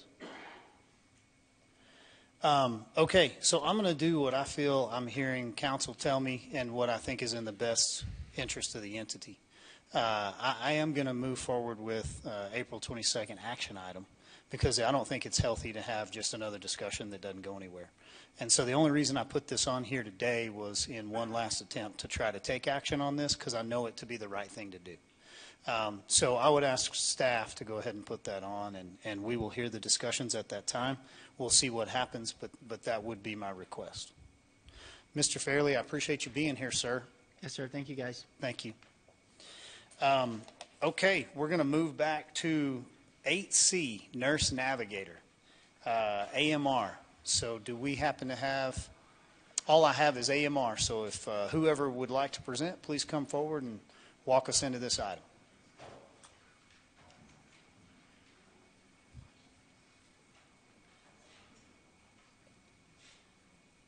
Good evening, Mayor. Afternoon, sir. Council members. I'm Will Hendon, Regional Director for Global Medical Response, which is the parent company of American Medical Response that operates here in your community as Amarillo Medical Services. So very briefly, we probably won't be here longer than about 2 or 3 minutes, maybe 5. But we'll go over these statistics and give you guys an opportunity to ask any questions you may have. So as we started Nurse Navigation, which is a branch program off of your 911 service, operating directly out of the comm center, giving our community an opportunity to receive the appropriate care through appropriate resource allocation is putting it bluntly. So you have really those 5 strategic points that are underneath the community benefits, reducing unnecessary fire and EMS response, which really for us strategically is everything we're trying to accomplish, right? We're trying to maintain an at-ready state at all times from a public safety standpoint. Number 2, reduce those unnecessary emergency department costs for the callers, alleviate some of the overcrowding that occurs in the emergency departments at both hospitals. We're going to approve ambulance availability, which I've covered, and then obviously finding those appropriate resources again, the appropriate resource clinical allocation for the caller. And you can see on the side over there who the referral destinations are. This was a pretty big strategic collaboration amongst all the stakeholders in the community to arrive at who would be those alternate destinations for transport, who would be the referral sites in the event that we're not going to activate an ambulance to go to this person's specific address. We did 9,209 EMS 911 calls that went through our system in the last 90 days, which is on pace for pretty much what we've done for the last close to 10 years. We're about 40,000 responses. 411, 4.4% transferred over to the nurse navigation hotline. Out of those, we had 411 nurse navigation calls. 157 of those calls were navigated out of the actual EMS system, so an ambulance was not sent to that location. 87 of those, 21%, were treated from their homes. 77 were treated with self-care. 10% with some sort of virtual care, telemedicine, something like that. And then 70 of those calls, 5%, were directed to community care resource, such as an urgent care or provided some sort of Lyft or Uber to be able to visit those locations. The avoided EV visit is worth about $2,250. So the community net benefit right now to the city of Amarillo is $58,725. Caller satisfaction, 67%, didn't really know where else to get care. So obviously the education is always an issue of getting this kind of stuff out to the general public. Change is always difficult, irrespective of what level. 25% perceived it was a life-threatening emergency, and 8% had no other option as far as transportation. Of course, we always default to what the caller needs, or if there's a provider on scene, such as a physician, they say they need an ambulance. There's no questioning that. We show up to the scene. So we scored 4.7 out of 5. 100% of the folks that engaged in nurse navigation actually, we surveyed them, but only 20% actually answered us. So that brings us to the conclusion of the items I have for discussion, and certainly answer any questions you have. Councilman Kraft, you got anything? No, I appreciate the update, sir. And this is only a couple months worth of data since it rolled out probably. Yeah, right at 90 days. Yes, sir. Okay, perfect. Well, we appreciate it. Thank you for all you guys are doing. Yes, sir. Thank you guys for the opportunity. Councilman Tips, did you have anything? Okay. Hey, thank you for the presentation, and we look forward to getting you back to continue to kind of walk us out on how this is helping. Oh, call me anytime, sir. I live here. Real good. Thank you, sir. My pleasure. Appreciate it. Moving on to item 8D, we have a traffic update on 45th and Soncy. Mr. Harder, is this you? Yes, sir. Yes, sir. If it's not, this is awkward. You are Alan Harder, though, up yes, there. sir. I appreciate that. Thank you, Mayor and Council. I'm here to give you today a traffic update regarding the signalized intersection at 45th and Soncy. Before I get started on this, I just want to introduce, we have our traffic engineering consultant, Huron Fernando, works for Kimley Horn, is here with us, joining us today. His firm is the one that performed the evaluation I'm going to talk about. So I'm going to give a summary of this intersection. I'm going to go over the engineering evaluation that was performed, recommendations that we received from our consultant, and next steps. So as y'all know, I provided a presentation on March 11th, just going over the yellow change interval, red clearance interval for signalized intersections, how the city of Amarillo calculates those according to the Manual on Uniform Traffic Control Devices, which we commonly refer to as the MUTCD. Staff was asked to evaluate the timing at the 45th and Soncy intersection specifically, and so we engaged a traffic engineering consultant, Kimley Horn, to give us an independent evaluation that's separate from city staff, to look at the data, to look at the facts that are there, and provide their own opinions and recommendations. We received that evaluation last week. I'm here today to present the results of that. So the evaluation, as I mentioned, was the yellow and red clearance intervals at the intersection of 45th and Soncy. They evaluated existing conditions, which included traffic volume, crash history, intersection geometry, meaning how many lanes are there, how wide is the intersection. They performed a crash rate analysis, which I'll define and talk about on the next slide. Looked at coordinated timing. That would be where you have multiple signals in a row. Sometimes it's better to try to coordinate those so that they change sequentially. Just one thing to point out on that before we get to the recommendations. The nearest signalized intersections to 45th and Soncy are about 0.6 miles away to the north and then 1 mile away to the south. So not very close together where coordinated timing wouldn't necessarily be very effective. Clearance interval analysis, so that's where they actually evaluate the timing for the yellow interval and the red clearance interval, and then their actual recommendations.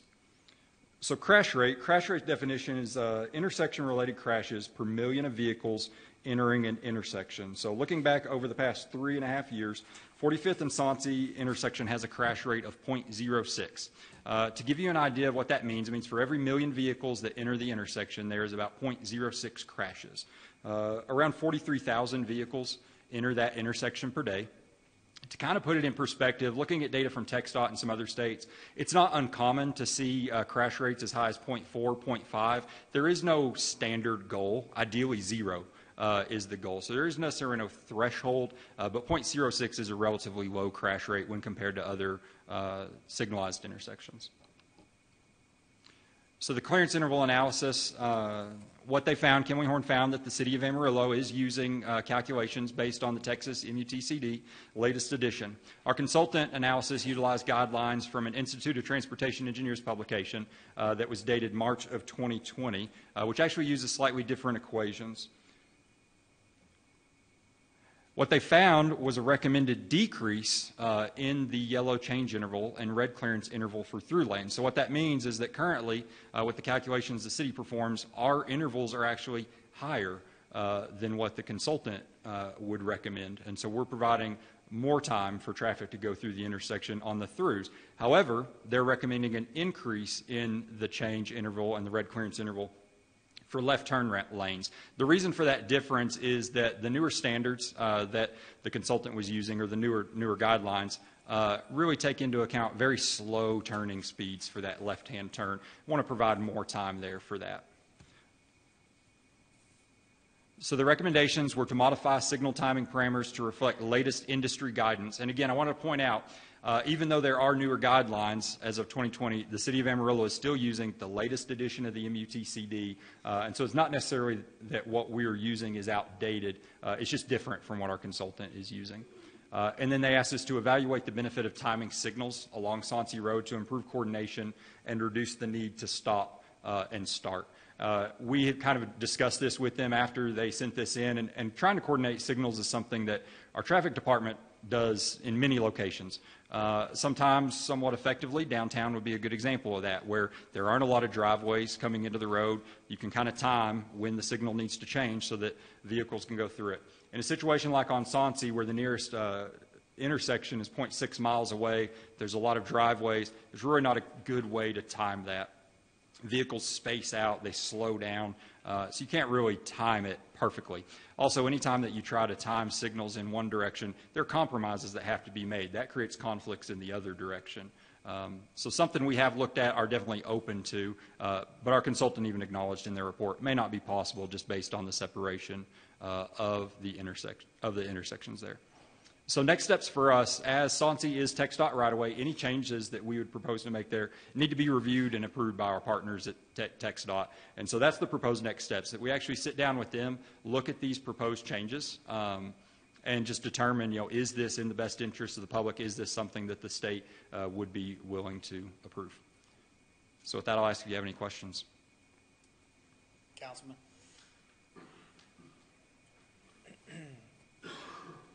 Okay, thank you for the study. Thank you for reaching out on that. So even the left-hand or left turning lane, that would go back to TxDOT, that recommendation? Yes, any recommendation for a change there, we would need to review with TxDOT and seek their approval, since it is their right-of-way. And how much would you reduce the gap or the time across the intersection by? What was that? Yeah, so the specific number is in a table. Generally on the left turns, you'd be at, and I apologize, the left turns would be increasing overall about 1.5 seconds. That's for the combined yellow and red.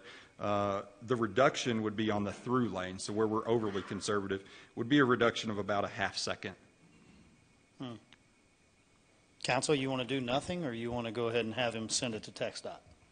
What is you said that I don't know what the rate was, the crash rate analysis was 0.06. Is that even elevated compared to, is there any way to compare that at all? Because you said there is no standard, there's no, ultimately we'd want 0, but is 0.06, is that extremely low?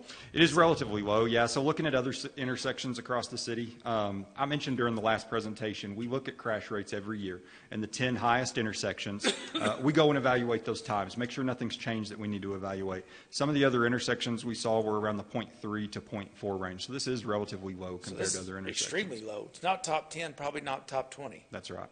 Okay. Councilman? I'd like to know, out of that 0.06, what's the fatality? You look at those 0.06, but there's a lot of people killed at that intersection. Absolutely. So in the time period analyzed, there was one fatal accident there that resulted in 2 fatalities. Yeah, but there's been how many in the last year? Your 0.06 tells me there's not many, but the ones we're having are critical. They're killing people. That's right. So there was one incident in that intersection last summer that resulted in 2 fatalities in one incident. And Donnie, correct me if I'm wrong, but you presented on this last time. That was the one that was. That was one that was there. There was another one at a different signal on Soncy as well that had a fatal. And in your opinion, I'm sorry. Is our speed too high all the way on Soncy? We cut back the speed on the north end, Maybe we need to cut speed back on the south end. I think that, well, the accident that occurred at that intersection that had the 2 fatalities in it was related to extreme high speed, disregarding of a red light. It was a pretty bad accident that occurred there. Now, the one at Legends, I don't remember all the details on that, but sometimes one of the other things that we evaluate, and I know that our consultant would be glad to come up and talk about some of the stuff, this is what he does every day, but you can't keep people from speeding when you change the speed limit signs. I wish that we could. But unfortunately, that accident that occurred with the 2 fatalities was related to that. But if we change the speed limit and then send police out to enforce it, it'll slow it down. Mm-hmm. And they are enforcing it, just as Chief Johnson had reported at that meeting a couple of meetings ago as well. But I just don't know that you're ever going to be able to, like he said, that crash factor that he's looking at is very, we would love it for be 0. I mean, that's what we would love for it to be. And we do everything that we can as far as our abilities are concerned to make it that. It's the human decisions that are causing that number to go up. Do we know how many out of the .06 are hospitalization, or how many people are injured? Yeah, absolutely. So there were 3 incidents that resulted in injuries during that just over 3-year period. It was 3 accidents that resulted in injuries. One of those being, I say injuries, one of those being the wreck that was fatal. Okay, thank you. Yes, sir. And I would say, I mean, when we look at these statistics, I mean, you look at, my office is right there at 34th and Western. It's a crazy one. If we look at injuries there, they're way higher than what they are at this one. And I would say that the reason for it is speed, to your point, regardless of whether we reduce the speed limit or not. I think one factor is we've got a mile between, what'd you say, Hillside and Sauncey, or Hillside and 45th. We can make the speed limit 30, but that's not going to change those fatalities that happened. That guy was going that fast because he was going that fast. It was reckless. Speed limit didn't matter.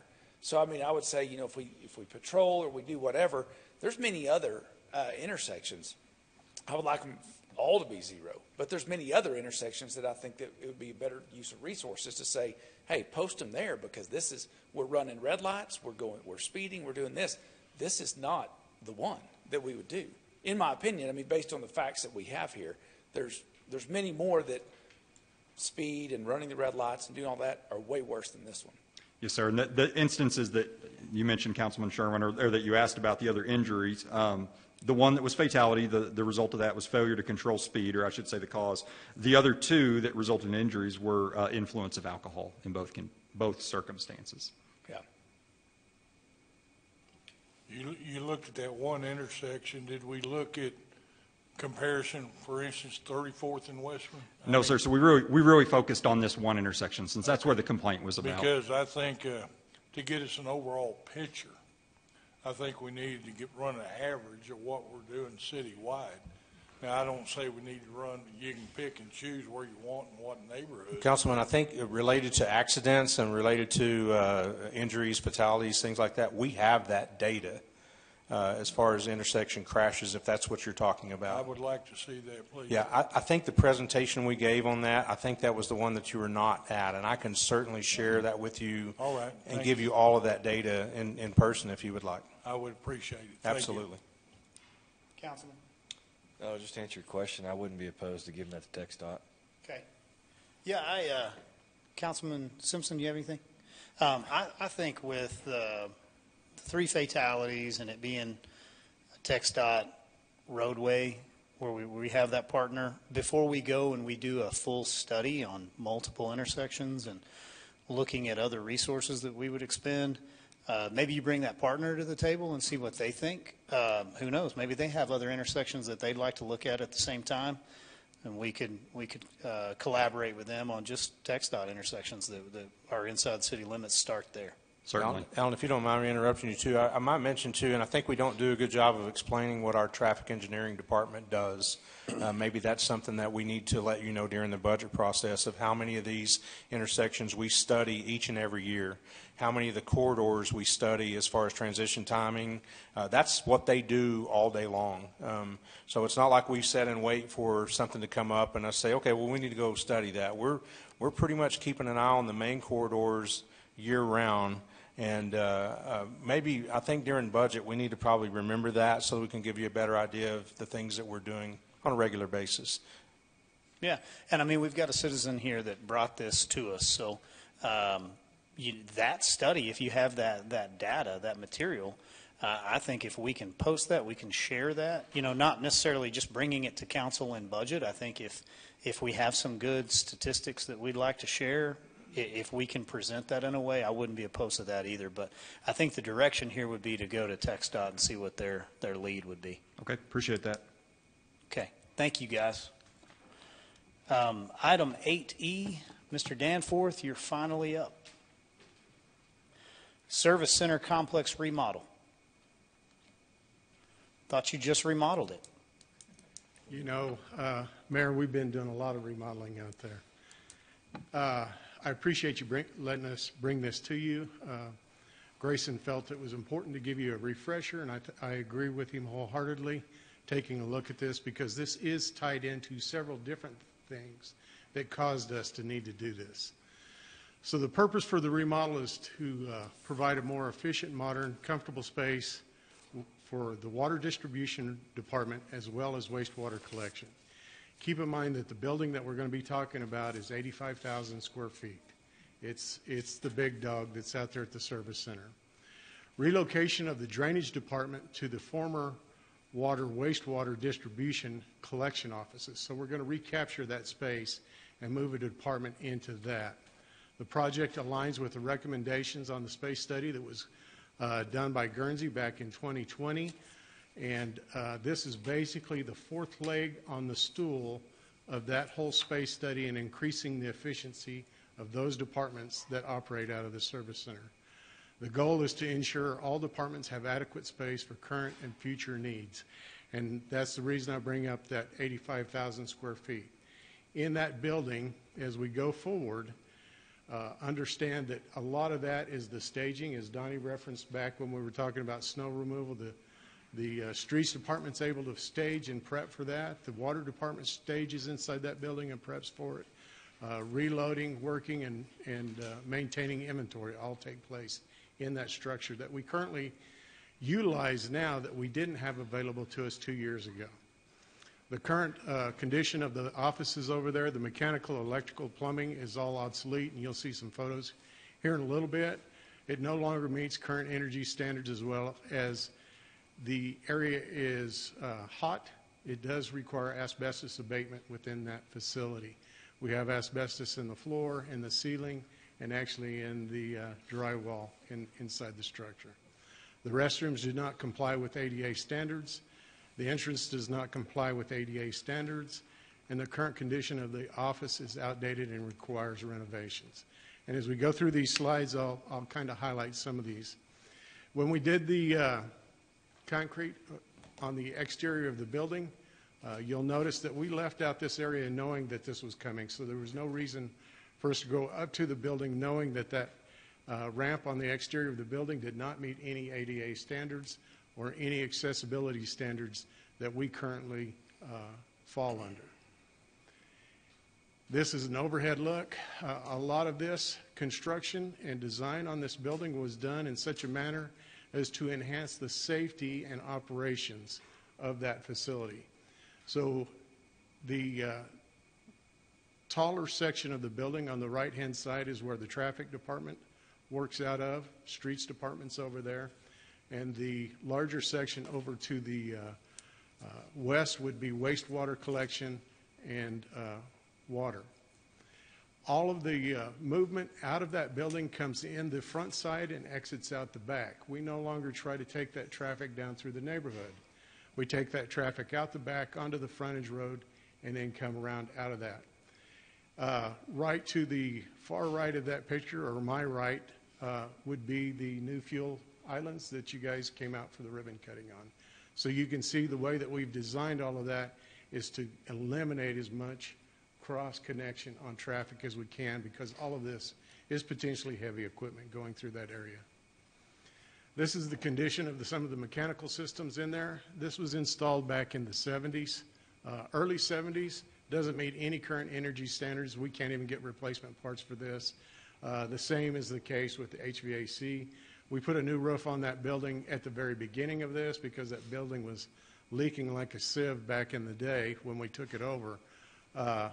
We actually did a foam roof on that to increase the energy efficiency of that building. We've got a 8-inch thick foam roof on the top of that building right now. This is the restroom facility.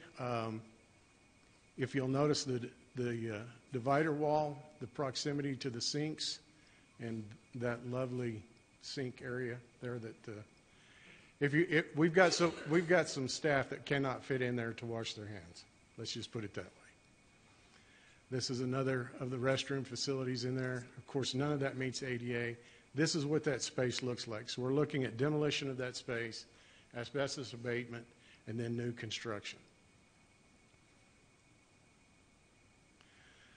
So the need for the change, the drainage department is moving as a result of the land exchange with Potter County, which you guys voted on 3 meetings back. That's on the Line Avenue property. That drainage department will move into water and wastewater's area. Water and wastewater will move into this building. Drainage department requires additional office space and an expanded shop area. That space is available, so we don't have to remodel all of that. Water distribution and wastewater collection has outgrown its current office space. Right now we have cubicles on top of cubicles because those are big departments. There's just not enough space in there for the staff. Enhanced workflow by relocating water distribution to the same building where all their equipment is and everything that they're working off of. Here's the proposed layouts. It's actually a 2-story structure. So we have the first story and the second story that allows us to get the additional office space and also allows us for some potential growth within that area without us having to come back in the next 5 years to say we need to do more. It allows us to upgrade the restrooms and everything in that facility to be able to accommodate the amount of staff that will be using this. This we kind of covered. The relocation to the newly renovated space is 7,700 square feet of office space. Currently they occupy around 4,000 square feet. The benefits, once again, is in improved workflow. The drainage department is moving into a building, into their space. Their current space right now as far as office space is around 1,500 square feet. So you can see they'll be moving into an area where, once again, we don't have to come back and talk about expansion. Conclusion to all this and call to action is really to get you up to speed on this. Ask me any questions you've got with regards to this, and then bring this back as an action item for the next council meeting. Councilman. Yeah, so I asked this question, but I think it'll be good to get in the public. Why does it make sense, Jerry, when we've got extra space here, why does it make sense to renovate that? So can you explain why that? Absolutely. Yeah, when we talk about operations, really we're talking about staff that's in trucks, heavy equipment that's in trucks. When we're talking about office staff, that office staff is strictly to support those guys in the trucks doing the work. That's really what it amounts to. As far as utilities go, yes, they're here in this building already. The utilities department exists on the first floor. Their support staff is here in this building. So we're utilizing this building for it. But what that is, that's basically when you're looking at it, you're looking at a construction and maintenance group, and they need to operate together. Thank you. Any further questions, council? What was your budget, sir? Excuse me? What was your budget? Actually, we're in budget. All of the departments that are involved in this have been saving money, expecting this. This was something we looked forward at when in 2020 we visited with departments, said this is our estimated numbers going forward. So there's actually money coming out of water and sewer. There's water coming out of drainage. Money's coming out of water and sewer, and money's coming out of drainage. Money's coming out of streets.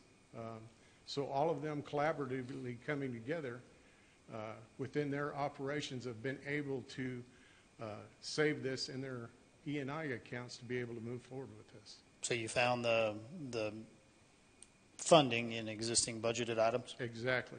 What was your guess on this total project cost? Initially, we got an estimate from our contractor, and I don't mind saying this. When we got our first estimate on this, he came back at us with $2.5 million to do this project. We immediately said, well, that don't fit within our budget. Let's do some VE. Let's do some value engineering in essence. Let's look at what modifications we can get. When we come back to you, we're going to be talking about $1.9 million. So that gets us within that budget for that kind of a construction project. Okay. And then what's the turnaround time? Like how long before you would start that? The minute you guys give us the okay on this is actually a buy-board contractor that gave us the pricing on that. So we can execute that contract within a week after that and have him working that week. The Okay. contractor's prepared and ready to go. You said you got an abatement to do? Yes, asbestos abatement. What was the budgeted amount for that line item? Do you remember? For that, we're right at $45,000. Okay. Because we've got a lot of demo that goes with the abatement, obviously, when you're taking it off of drywall. And if council was willing to look at it, how much value engineering can you do from the 1.9? That's still $246 a square foot? Yeah, but if you take into the fact that we're doing demolition and abatement and doing ADA access, actually we come in for new construction numbers below 210. Existing shell staying the same, nothing exterior other than ADA? No, we have some work that will have to take place on the front side just because ADA affects it. A large part of the budget or not so much? Not so large. Okay. Not so large. I think for me, I would probably look at, I definitely think that we are looking at needs versus wants. And I know Councilman Sherlin, he's not listening to any of my wants right now. So I don't bring him a $1.9 million budget at $240 a foot. But I'll bring him a $100 a square foot budget at, like, I need this, and this is where we would improve. Right. I think that if you guys walk that same road with us, I think we're agreeable in that. But I think for me, it's just looking at that amount of square footage. I understand proximity is important. You need to stay over there. But my tendency would be to push this off until we get through some other core services and then come back to this. It is nice that you're not asking me to go find it in the budget. Right. You're telling me you found it. Let me remind you, this is tied to that land swap with Potter County. And so we're doing the additional build with Potter County. And that contract, at the end of July, we've agreed to turn that property over to Potter County. I don't have a location to move drainage to unless I start on this project now. The other thing is I understand where you're coming from on square footage costs, just like you and I have discussed in the past. This is a little bit different because we're building commercial restrooms in this facility, so we're actually having to go in there and replace a bunch of underground cast iron pipe, which means we're saw cutting concrete slabs out and replacing all of that cast iron pipe in there to build those facilities as well. Can you would you be willing to entertain or look at like the pipe bursting on that project? We actually talked about even potentially doing that in-house to see if that was feasible, but it was not feasible with what we have there in that location. Okay. Yeah, we did a lot of VE on the front side of this. Like I said, we came back with almost, over $500,000 worth of VEs off of what it would have just been as a straight bid. Council, you guys willing to hear it when he brings it back, or do you want to push back on this for just a minute? And this is the first we've heard of a deadline. Right. So keep in mind, we're not under a deadline like you are, and we want to be on the same team, but we didn't know about it. So in pushing this thing forward, I don't think the timing needs to qualify a need, right? But I mean, if it's creating a need, what are our other options? I don't have a place to relocate drainage to. Like I said, we've been dealing with this, looking at the scope since the beginning when Guernsey looked at it. What can we do? Where do we need to move people to? Where do we pick up our efficiencies? We're obviously picking up a lot of those efficiencies right now with just the new fueling centers that we've got over there and operational. We've picked up a lot of efficiencies just moving into that building. All of this, like I said, this is kind of the fourth leg on the stool to finish that north section of the service center project up. Okay. Yes, sir. Can I just be blunt? How come we didn't know about this? Like this deadline stuff? Well, as far as the deadline goes, and I think, yeah, my question's for city you know, a managers. lot of that was in that lease agreement with Potter County that was brought before council. Well, I'll chime in a little bit. So we've been working on this project in some sort of fashion since, Floyd, when did we take that building over? Do you remember? From GPM? 2020, 21? 21. Yeah, in 21, we started to try to find a purpose for that. Then we had some other, we had some issues with drainage utility growing out of their facility that they're in now on Line Avenue, and that's a very, very old building if you've ever been over there. They have a lot of equipment that's exposed to weather. So we were beginning the master plan of this several years ago. What elevated that was the Potter County land swap, and then we had to start really lighting a fire and saying, okay, well, what are we going to do with drainage? Where are we going to put them? There was original plan and discussion about putting drainage utility in the service center north along with utilities and streets all in one building. That was the first master plan. Once we started going down that road, we realized pretty quickly that drainage wouldn't fit in there with utilities for them to be able to operate that. You have to understand that, and I'm going to speak off the top of my head, so Alan, throw a pencil at me if I get it wrong. Drainage utility has like 3 office staff. The rest of that entire department is operational staff that drives heavy equipment. They have to have a place to get work orders, get their equipment loaded up, do their work, have their concrete mixer outside, all those little operational things. Utilities is even larger. So they had to have a place to work out of too. But this was something that we've been working on in the background to bring to council. But again, it just got elevated when we started entertaining the land swap, that we just really have to start moving pretty quick on this. And part of this too, obviously, the staff identified the funding to pay for this as well. So they've been working on this for some time. But when I saw this, I said let's bring it to the council's discussion. And so, but staff, knowing that we had a deadline coming up here, they identified the funding as they're working on this. So I think that was part of it as well. Yeah, and the funding was not just identified like recently. We've been working on that for years. I understand that. It's just, was it identified like in the CIP or anything, like in our existing budget? You know how we have like where E&I is going to go, it's going to support these projects? I don't remember if I know we talked about it in CIP discussions. I don't know, it never made the one-year funding list. But I'm pretty sure it was listed in previous CIPs, not necessarily the ones that you came to you. The 5-year plan. The 5-year plan previously, I can look. Okay. Well, and the short answer to your question is that's the reason we're here today, is to bring you up to speed on it. Okay, gotcha. Other questions, council? Man, I guess the best direction I could give you, would like to see it come back with something price per square foot a little bit more competitive, or explanation in those line item breakouts, where right now, you know, this per square foot average is never a good way to do business. Mm-hmm. Not fair for you to not have some things listed, but let's say we're putting all new windows in this building and I just don't know it. Maybe we don't need those windows to get these nice restrooms.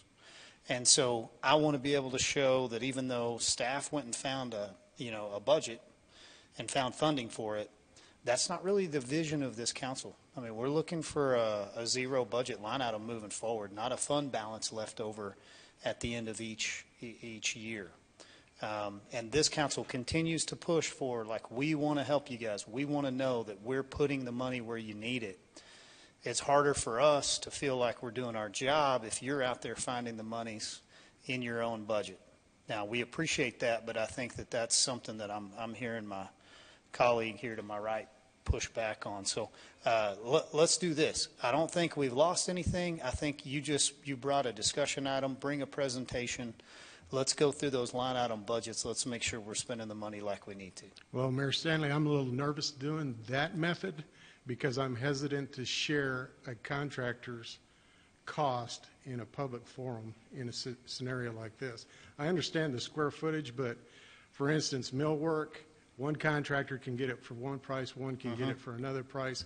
We have done that. The windows is a good example. The original design had windows all throughout that facility, and we basically cut those out. Let me try to be an advocate for you then. Share the plans with me and the scope of work. Sure. Let me look at it. I can do a cursory review of it, and if I'm here with you at the next presentation saying, hey, That's what I'd charge. Okay. Then I think that's helpful to you. I would be comfortable doing that. But And then if not, then I would volunteer. Here's where I think we would like to be in our needs list. Right. And then we do want to work alongside of staff. Not fair to staff to go and do all this work and us shoot it down. So I'm definitely not doing that. But the deadline that's imposed, I think, is more of that good communication between teammates here. So let's try to work towards more updates in advance. all right. Thank you, sir. Item 8F and 8G, can we run those together at this point, Mr. Hooper? We could probably, I think, and if Mr. Path agrees to it, I think with 8G, we pretty much talked about, I have a presentation, but I think we talked about all the items in there. It was really related to the future planning, just as we're issuing the debt for the $11.865 million. It's the same conversation we had, talking about the financing pieces of that, and I think we've already done that. If it's okay to forego I think that, so. or we can. And I think if we have further questions, we could ask specifics. Absolutely, and Okay. I think it would be valuable to do the street patching update, since Alan has prepared that, to give you an idea of where we're at with those contracts now, if you would entertain that. Yes, sir, you're Sorry, up. I didn't mean to be presumptive. I think it's you, Mr. All Harder. right, thanks, sir. Again, Alan Harder, Public Works Director, Mayor, Council, appreciate. Here to give an update on the street patching contracts that were mentioned earlier. So if you recall, we awarded 2 contracts, each for $2.5 million on October 8th of 2024. During a presentation that I gave y'all at that time, I said that I would come back with an evaluation of those contracts in 6 months. Today is 6 months, and so that is why I'm here today. So I'm going to go over the project history, including funding, scope of work, the contracts themselves and execution, our current contract status, the work that's been completed to date, an evaluation of that work with a comparison to similar work performed by city staff, and a recommendation for a path forward. And one thing I did want to point out, Donnie talked about it earlier too, is a recommendation, but as he mentioned, never opposed to more funding for streets. So staff was requested to explore the possibility of utilizing contractors for patching repairs. During this year's budget, $6 million was allocated to the street department, $1 million of which has purchased 3 Durapatcher pothole trucks and 3 emulsion storage tanks. As you all know, we're doing demonstrations with you of those 3 new trucks this week. Mayor got an opportunity to see that yesterday. Currently, the timeline, just for implementation, I kind of wanted to say that here publicly, is that those would begin working in alleys in May of this year. We've been training with them at the service center. You're going to get to see a demonstration, remainder of the council tomorrow. I'm very excited for that. As with any new tool, there's a learning curve, and so we want to ensure that we're training with those. Then we put them in alleys, practice some more with them in an area where they're needed, and then eventually get them out on the streets and start working potholes.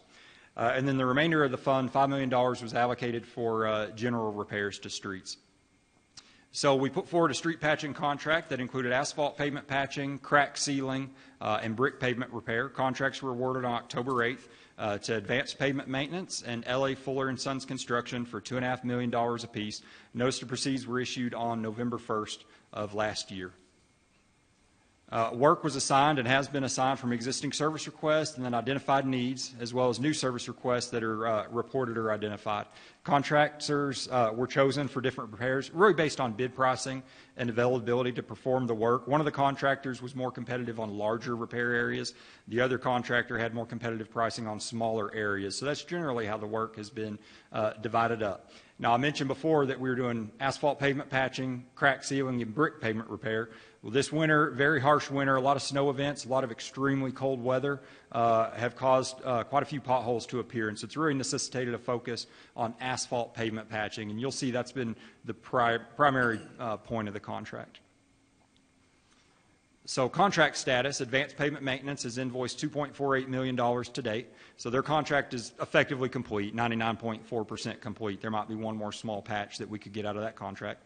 L.A. Fuller & Sons has invoiced $1.3 million, and so they're just over 53% complete as of today. Work completed to date asphalt pavement patching, a total between both contractors of $3.7 million. That's 21,000 square yards of pavement patch, which equates to about 3 lane miles. So that's 1 lane, 3 miles long of pavement that's been patched through a combination of larger areas where you truly do get a lane width for hundreds of feet, and even all the way down to very small pothole patches in just small isolated areas. And then crack sealing, there was crack sealing performed for $119,000. That accomplished 84,500 square yards of crack sealing. That is 12 lane miles of streets that were crack sealed, and those were arterial streets as a part of these contracts.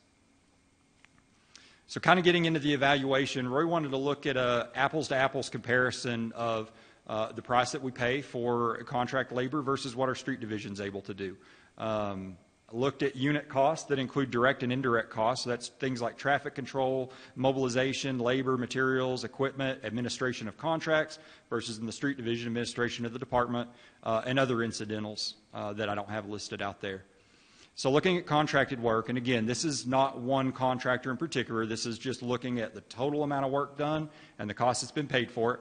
It's about $176 per square yard for asphalt patching. Crack sealing ends up being about $1.41 per square yard, and that was just using the numbers that I presented on the previous slides. Comparing that to our street division, I looked at their last fiscal year, their asphalt patching program, so FY 23-24. They patched about 75,800 square yards of pavement with a budget of $4.8 million for that specific program. What that equates out to is about $63.65 per square yard. That's not just, again, that's all sorts of different patches, very small areas all the way up to the larger, longer runs. So recommendation is that we keep going with the contract that we have, exhaust the remaining funds in both the patching contracts, and to present a complete evaluation of program costs and efficiencies during the upcoming budget discussions. Today, I really just wanted to look at just immediate cost evaluation, but I think there's something to be discussed when it comes to efficiencies and things like that as well that really would lend themselves to a longer discussion. So with that, I'll ask if anyone has any questions. Questions, council? So I do. Here would be my question. Somewhat of a pilot program, like we were moving our guys into the alleys to catch up in alleys. We were just putting out, let's try $2.5 million. We have the money. Let's just go see how these small patches, medium, large patches can go. It looks, if we're averaging $176 a square yard overall, it looks like we're highly inefficient in one area, and we may be kind of hitting our numbers somewhere else, to get a real top quality paving surface. And let's hope that these are, I know they're smooth, I know drivability's been really good. I would hope longevity is good as well. They look well done. Are we testing them as they're going? Do we have good data coming back? No, when you're doing patching, there really can't be, we can't hold them to the same standards you would for a brand new pavement where you're testing density and things like that. So in the specs we wrote in, it's a visual inspection. And these were based on TxDOT specs to ensure that it's a tight, sealed surface. I'll say this, and I want to speak to the contractor's benefit. I've been very happy with the work that they've done. There's no concerns for me about the quality of work. And I think that it shows. I think we've gotten good compliments back from the public and from others in regards to the work being done. So no concerns about quality there. Very happy with the product being done, the timeliness of response. So that being said, if we don't have like some data to look at their testing and their quality, you visually inspected, personally inspected, we've got other staff that's, overseeing. That's right. So here would be my question. Would you guys, because I like where Donnie's at. I like his plan. 17 miles for $11 million in one form or fashion of repair, depending on condition, is much better. That's a 4-lane mile, correct, Donnie? That's 17 4-lane 17, well, it depends. Some were 5 lanes, some were 2 lanes, some were 4 lanes. Okay. So that's why there's a separate number for lane miles versus full width miles. Okay, but if we said that average is a 4-lane mile, that's 17 4-lane miles. It was like 75 lane miles. Okay, so we're just not getting the value that we're looking at here. I'm curious if we could, if council would want to, and you guys would recommend, do we go back to this program and kind of this temporary status where maybe we could do this one more round before you get your new program really implemented? And what I would say is maybe the larger patches are the ones that are paying off because you've got traffic control set up, tear down. So do we want to let another couple $1 million out, put it back up for any contractor to bid on again, and just specifically negotiate it to, I mean, what would we pay per square yard on something like that? Now that we have some numbers, if it's costing us $65 a square yard to do in-house, do we look at putting those guys back out in the streets, or do we look at $100 average let and we make an offer and just see if we have any contractors that are willing to go large repair for that? Yeah, I think, in my opinion, and I'll let Ellen speak to it, he's really been looking after this program a lot, but in my opinion, as I said before, I don't think we ever want to turn down an opportunity to create more repairs, more work being done in the streets. I just feel like we really need to get finished with this contract and get a full evaluation of where we're at, because there's still another 50% left to go on one side of that contract. But with that said, I think with everything that we do, I try to base all of our decisions on data, real data. What did we really get done? There's a lot that goes into that, but present you something that you can take a bite out of and decide what you want to do as a council. But I think that would fall into your lap as a council. If you wanted us to entertain that, we certainly wouldn't turn you down for it. Yeah, and I agree with Donnie. I did want to address one thing I heard you say, Mayor, and I just want to make sure I understood. You kind of were talking about what we're paying per square yard for this patching contract versus Mr. Hooper's presentation on about what it would cost per lane mile. Two very different products. And so that's why when I looked at an evaluation, I looked at the patching of the contractor versus what the city crews do. The contract that Mr. Hooper was discussing was really for surface treatments. Now, the mill and overlay would be a lot closer to this, but like the micro surfacing, the Cape Seal, very different product than going in, removing pavement and patching that back. And we also have not received the bids on that yet, where That's we right. have bids that we can actually look at now. So, Right. Those are estimates versus actual numbers. You have $1.5 million left on the existing contract with one of the contractors.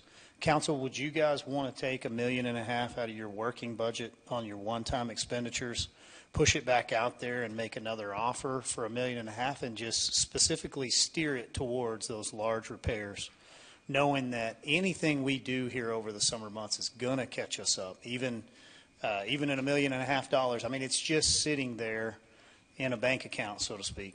Right, so I'd rather put it in the streets every opportunity I get. What does council say about that idea or a different idea?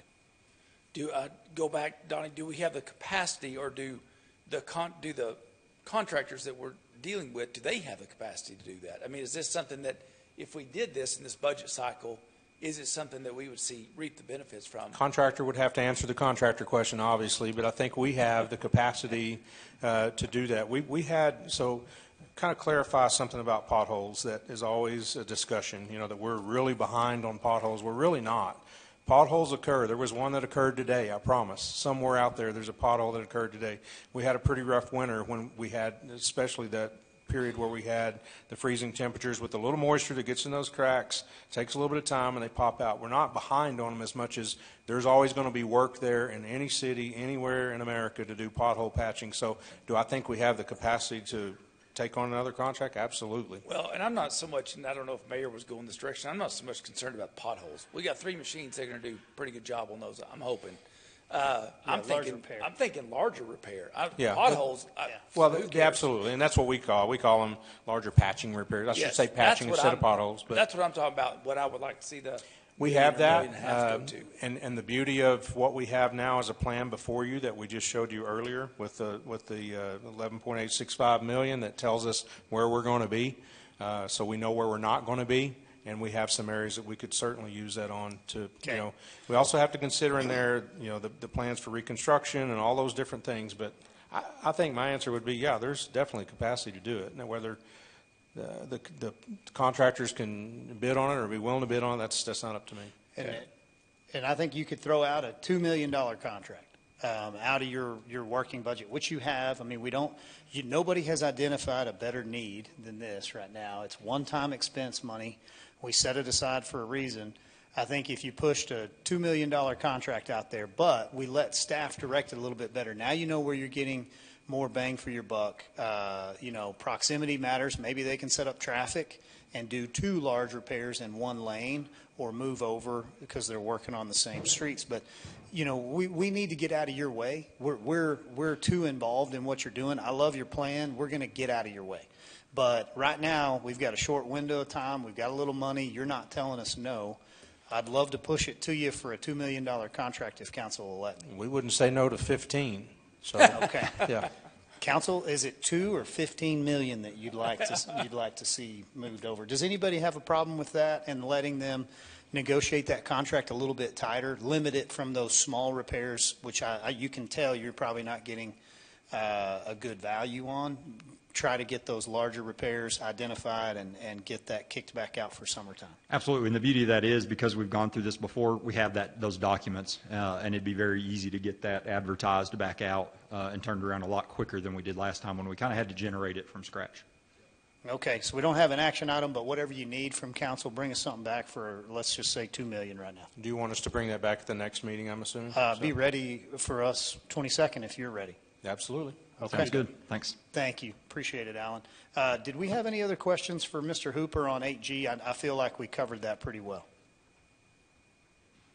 Okay, so we're going to move out of F and G. We're into item 8I. Do I have any future agenda request items? Yes, sir, Mayor. I do have 2. One is I'd like for us on the 22nd meeting, and I think maybe we're equipped to do this, to put the attorney protocols on as an action item. I think the city manager has given us a draft of those that followed the feedback that he got from the last meeting, so I'd like to request that be on the agenda for the 22nd. I don't see any reason why we wouldn't be ready for that. I know Grayson sent those out to everybody, and so should have had time to read them and kind of understand them. Okay. I'd also like to once again come back and ask council to consider honoring the request that we received at the last meeting, to have those that have had experience with the AEDC have a representative to come here and talk to us. I think as we're entering, if we're putting the agenda on the next agenda to have AEDC board appointees, Sure. I don't see any downside in allowing that group who's been part of it for many years to have some time to share their viewpoints. You know, I've had a little time to consider it, and so here's where I would agree with you. I don't think this is the forum for it. And in front of council, it sidesteps and goes kind of over, our EDC board. So as a status update, I do know that Mr. Fairley's engaged with those individuals that made that request, Lloyd Brown and a few others. He's volunteered to schedule a meeting to meet with them individually. I've volunteered to meet with them. Now, they haven't reached out to me personally, and I understand that it may be better for them to try to meet with Mr. Fairley first, but here's what I would say. I wouldn't be willing to put it on an agenda item and bring it in here because I don't think it represents the decorum for the taxpayer and the business of the city, right? We're conducting a business meeting. This would be an opinion meeting, and they're wanting to have their voice heard. I think that's a town hall. And so what I would offer is, if council wanted to, perhaps we can do it in a private location and notice it, or we do it in a public location with council and staff support. A town hall where the media can come and we could facilitate something like that seems more appropriate to me than a council meeting where we've got staff that is having to sit and take their time away from their job to go through that. Specifically because it is the EDC and it's not even part of staff's role. It's our oversight, it's not theirs. Grayson doesn't manage the AEDC. Yeah. Well, I would counter that. We did have, and when Mr. Fairley came over here, he presented some facts, but there were some opinions with that as well. And so we've opened the chambers to have a person's opinion who has, had some experience with the EDC. I don't know what all they want to come say. I think they have their facts that they want to present and some other background that could provide more complete story. And, I would just appreciate, one thing I really appreciate about you, Mayor, is that you've always allowed us to, I don't recall you ever not allowing a council member to place an item on the agenda. And I've appreciated that, even if it's just one person that's wanting on that. So I would ask that, again, I would ask that we do that. I guess if I'm the only one, or if you don't feel it, then I guess the protocol would be if another council member would support me on that, then would you be willing to put that on the agenda?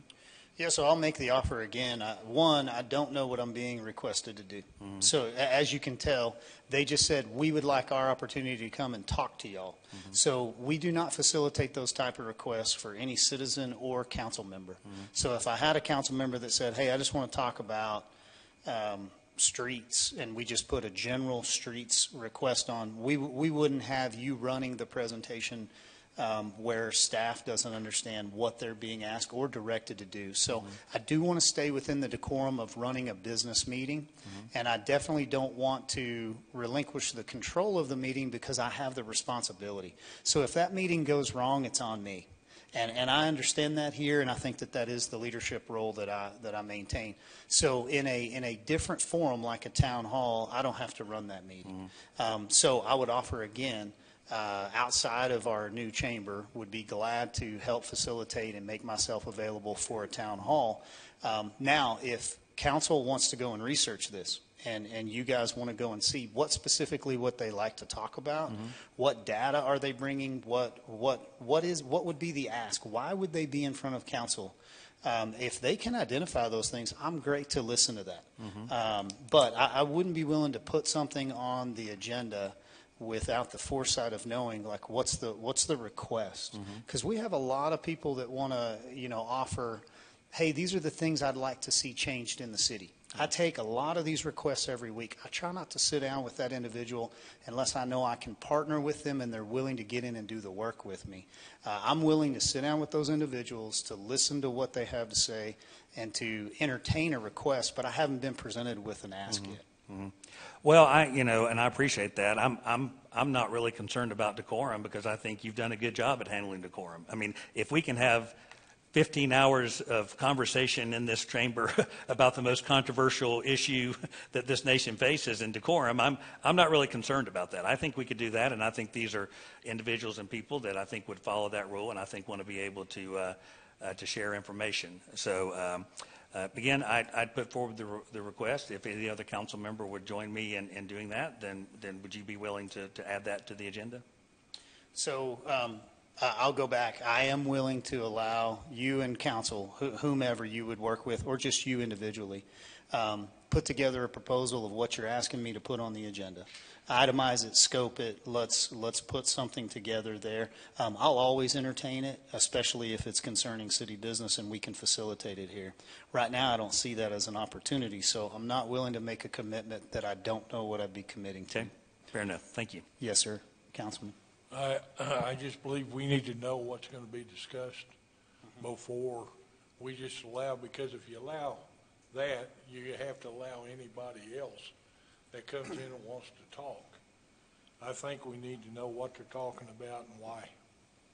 Yeah, specifically, if you go back to Mr. Fairley's presentation, I requested him to do a good job. Now, I didn't see the proposal or the presentation prior to the meeting because I didn't want to have any specific knowledge other than I did have him tell me what we needed to notice the public, and it was all very specific to 15 years of history on performance with a metric of how many jobs realized. So if you were bringing something back saying, jobs aren't the only way we calculate economic growth and stimulus. We want to look at the sevenfold stimulus around the intangibles, let's say housing and whatnot. Then I think that's something you could keep specific if we were going to put this on. Okay, thank you. Okay, thank you. Anything else? Yes, sir. No, I think I'm good. Okay, so we'll get that as a future request item. That wraps up item 8I. We are now going to move into our consent agenda. Safer Streets, if anyone would help me locate that item.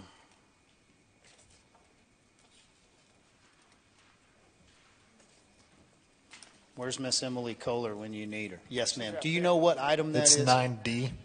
9D? D. Okay, so I have a request to pull item 9D just to explain the grant process once again and kind of where we're at in that. So I would ask if council's comfortable, we will labor here just a little bit longer. I think if anything else needs to be pulled off, do you guys want to pull anything else? So I'd ask for a motion with 9D removed. I'll make a motion to accept the consent agenda, less item 9D. Motion and a second. All in favor, please say aye. Aye. Any opposed? Okay, motion passes. Item 9D. Ms. Kohler, would you be okay if we call on you just to be the subject matter expert on this? And specifically to Mrs. Green, I think the concern is are we accepting something that we don't know exactly what it is? And so do you mind just to very, very briefly walk us through, this puts us in a position to apply for grants? Yeah, I'm happy to do that. I think our first question was who decided the projects, and so just a quick recap on that. The projects are developed through the study of the crash data, so we created the high injury network as part of the planning process, and then the community engagement is overlaid with the data, and then those projects are prioritized. We talked about this a lot at the last meeting, but the planning process had an incredible amount of community engagement, and so we feel like these projects have been well vetted. And the intent is that even though we're just showing 16 projects, that many of these are strategies and improvements that if they're successful, we can implement them in other parts of our city. So that's the answer to the first question. And the second one about, I mean, it is a plan, like that's just what it's designed to do is to identify projects. We don't know how we're going to pay for all of these yet, but when funding opportunities arise, then we are ready and we can be competitive. And so the sheet that she was referring to with the list and the ones that show either we've been awarded or we're pursuing funding, the strategy is primarily going to be that we would be pursuing state and federal grant funds through TxDOT or through specific safety grant programs, and we would be leveraging our CIP. Typically, these programs require a 20% local match with an 80% federal or state participation. And so the Safer Speeds for Schools, I can just kind of run through these. That's the one that we've been awarded. That's a federal safety program. The next two, phase 1 and 2 intersection improvements, those are, we expect to pursue funding through the MPO, the Category 7 surface transportation. The Amarillo High School project, that is a highway safety improvement program. That's through TxDOT, but those are federal pass-through funds. And then the last one that has a star next to it, the Southwest 6 Gateway project, we are hoping to pursue the TxDOT Transportation Alternatives program, which is the one we use to fund the Barrio Streetscape Improvement Project. And all of those are 80-20. The breakdown is 80-20 with the city providing a 20% match. That's really good. Thank you. So, council, do y'all have any questions on this? I know you guys may not have. So is there anything with accepting these grant monies that's going to do anything other than maybe like put a speed cushion in front of a school, maybe help us get a bike lane, sidewalks that need to be for walkability to and from school? Well, is there anything in there that you feel like you got to read between the lines, or maybe it's in the dark in any way? No, I mean, there are no strings attached to this. This is a way for Amarillo to do more needed infrastructure and public improvements. We have to pursue it through a safety, use safety as our way to access those funds. Okay, I appreciate you coming back. Yeah, of course. Thank you. Would request a motion on item 9D.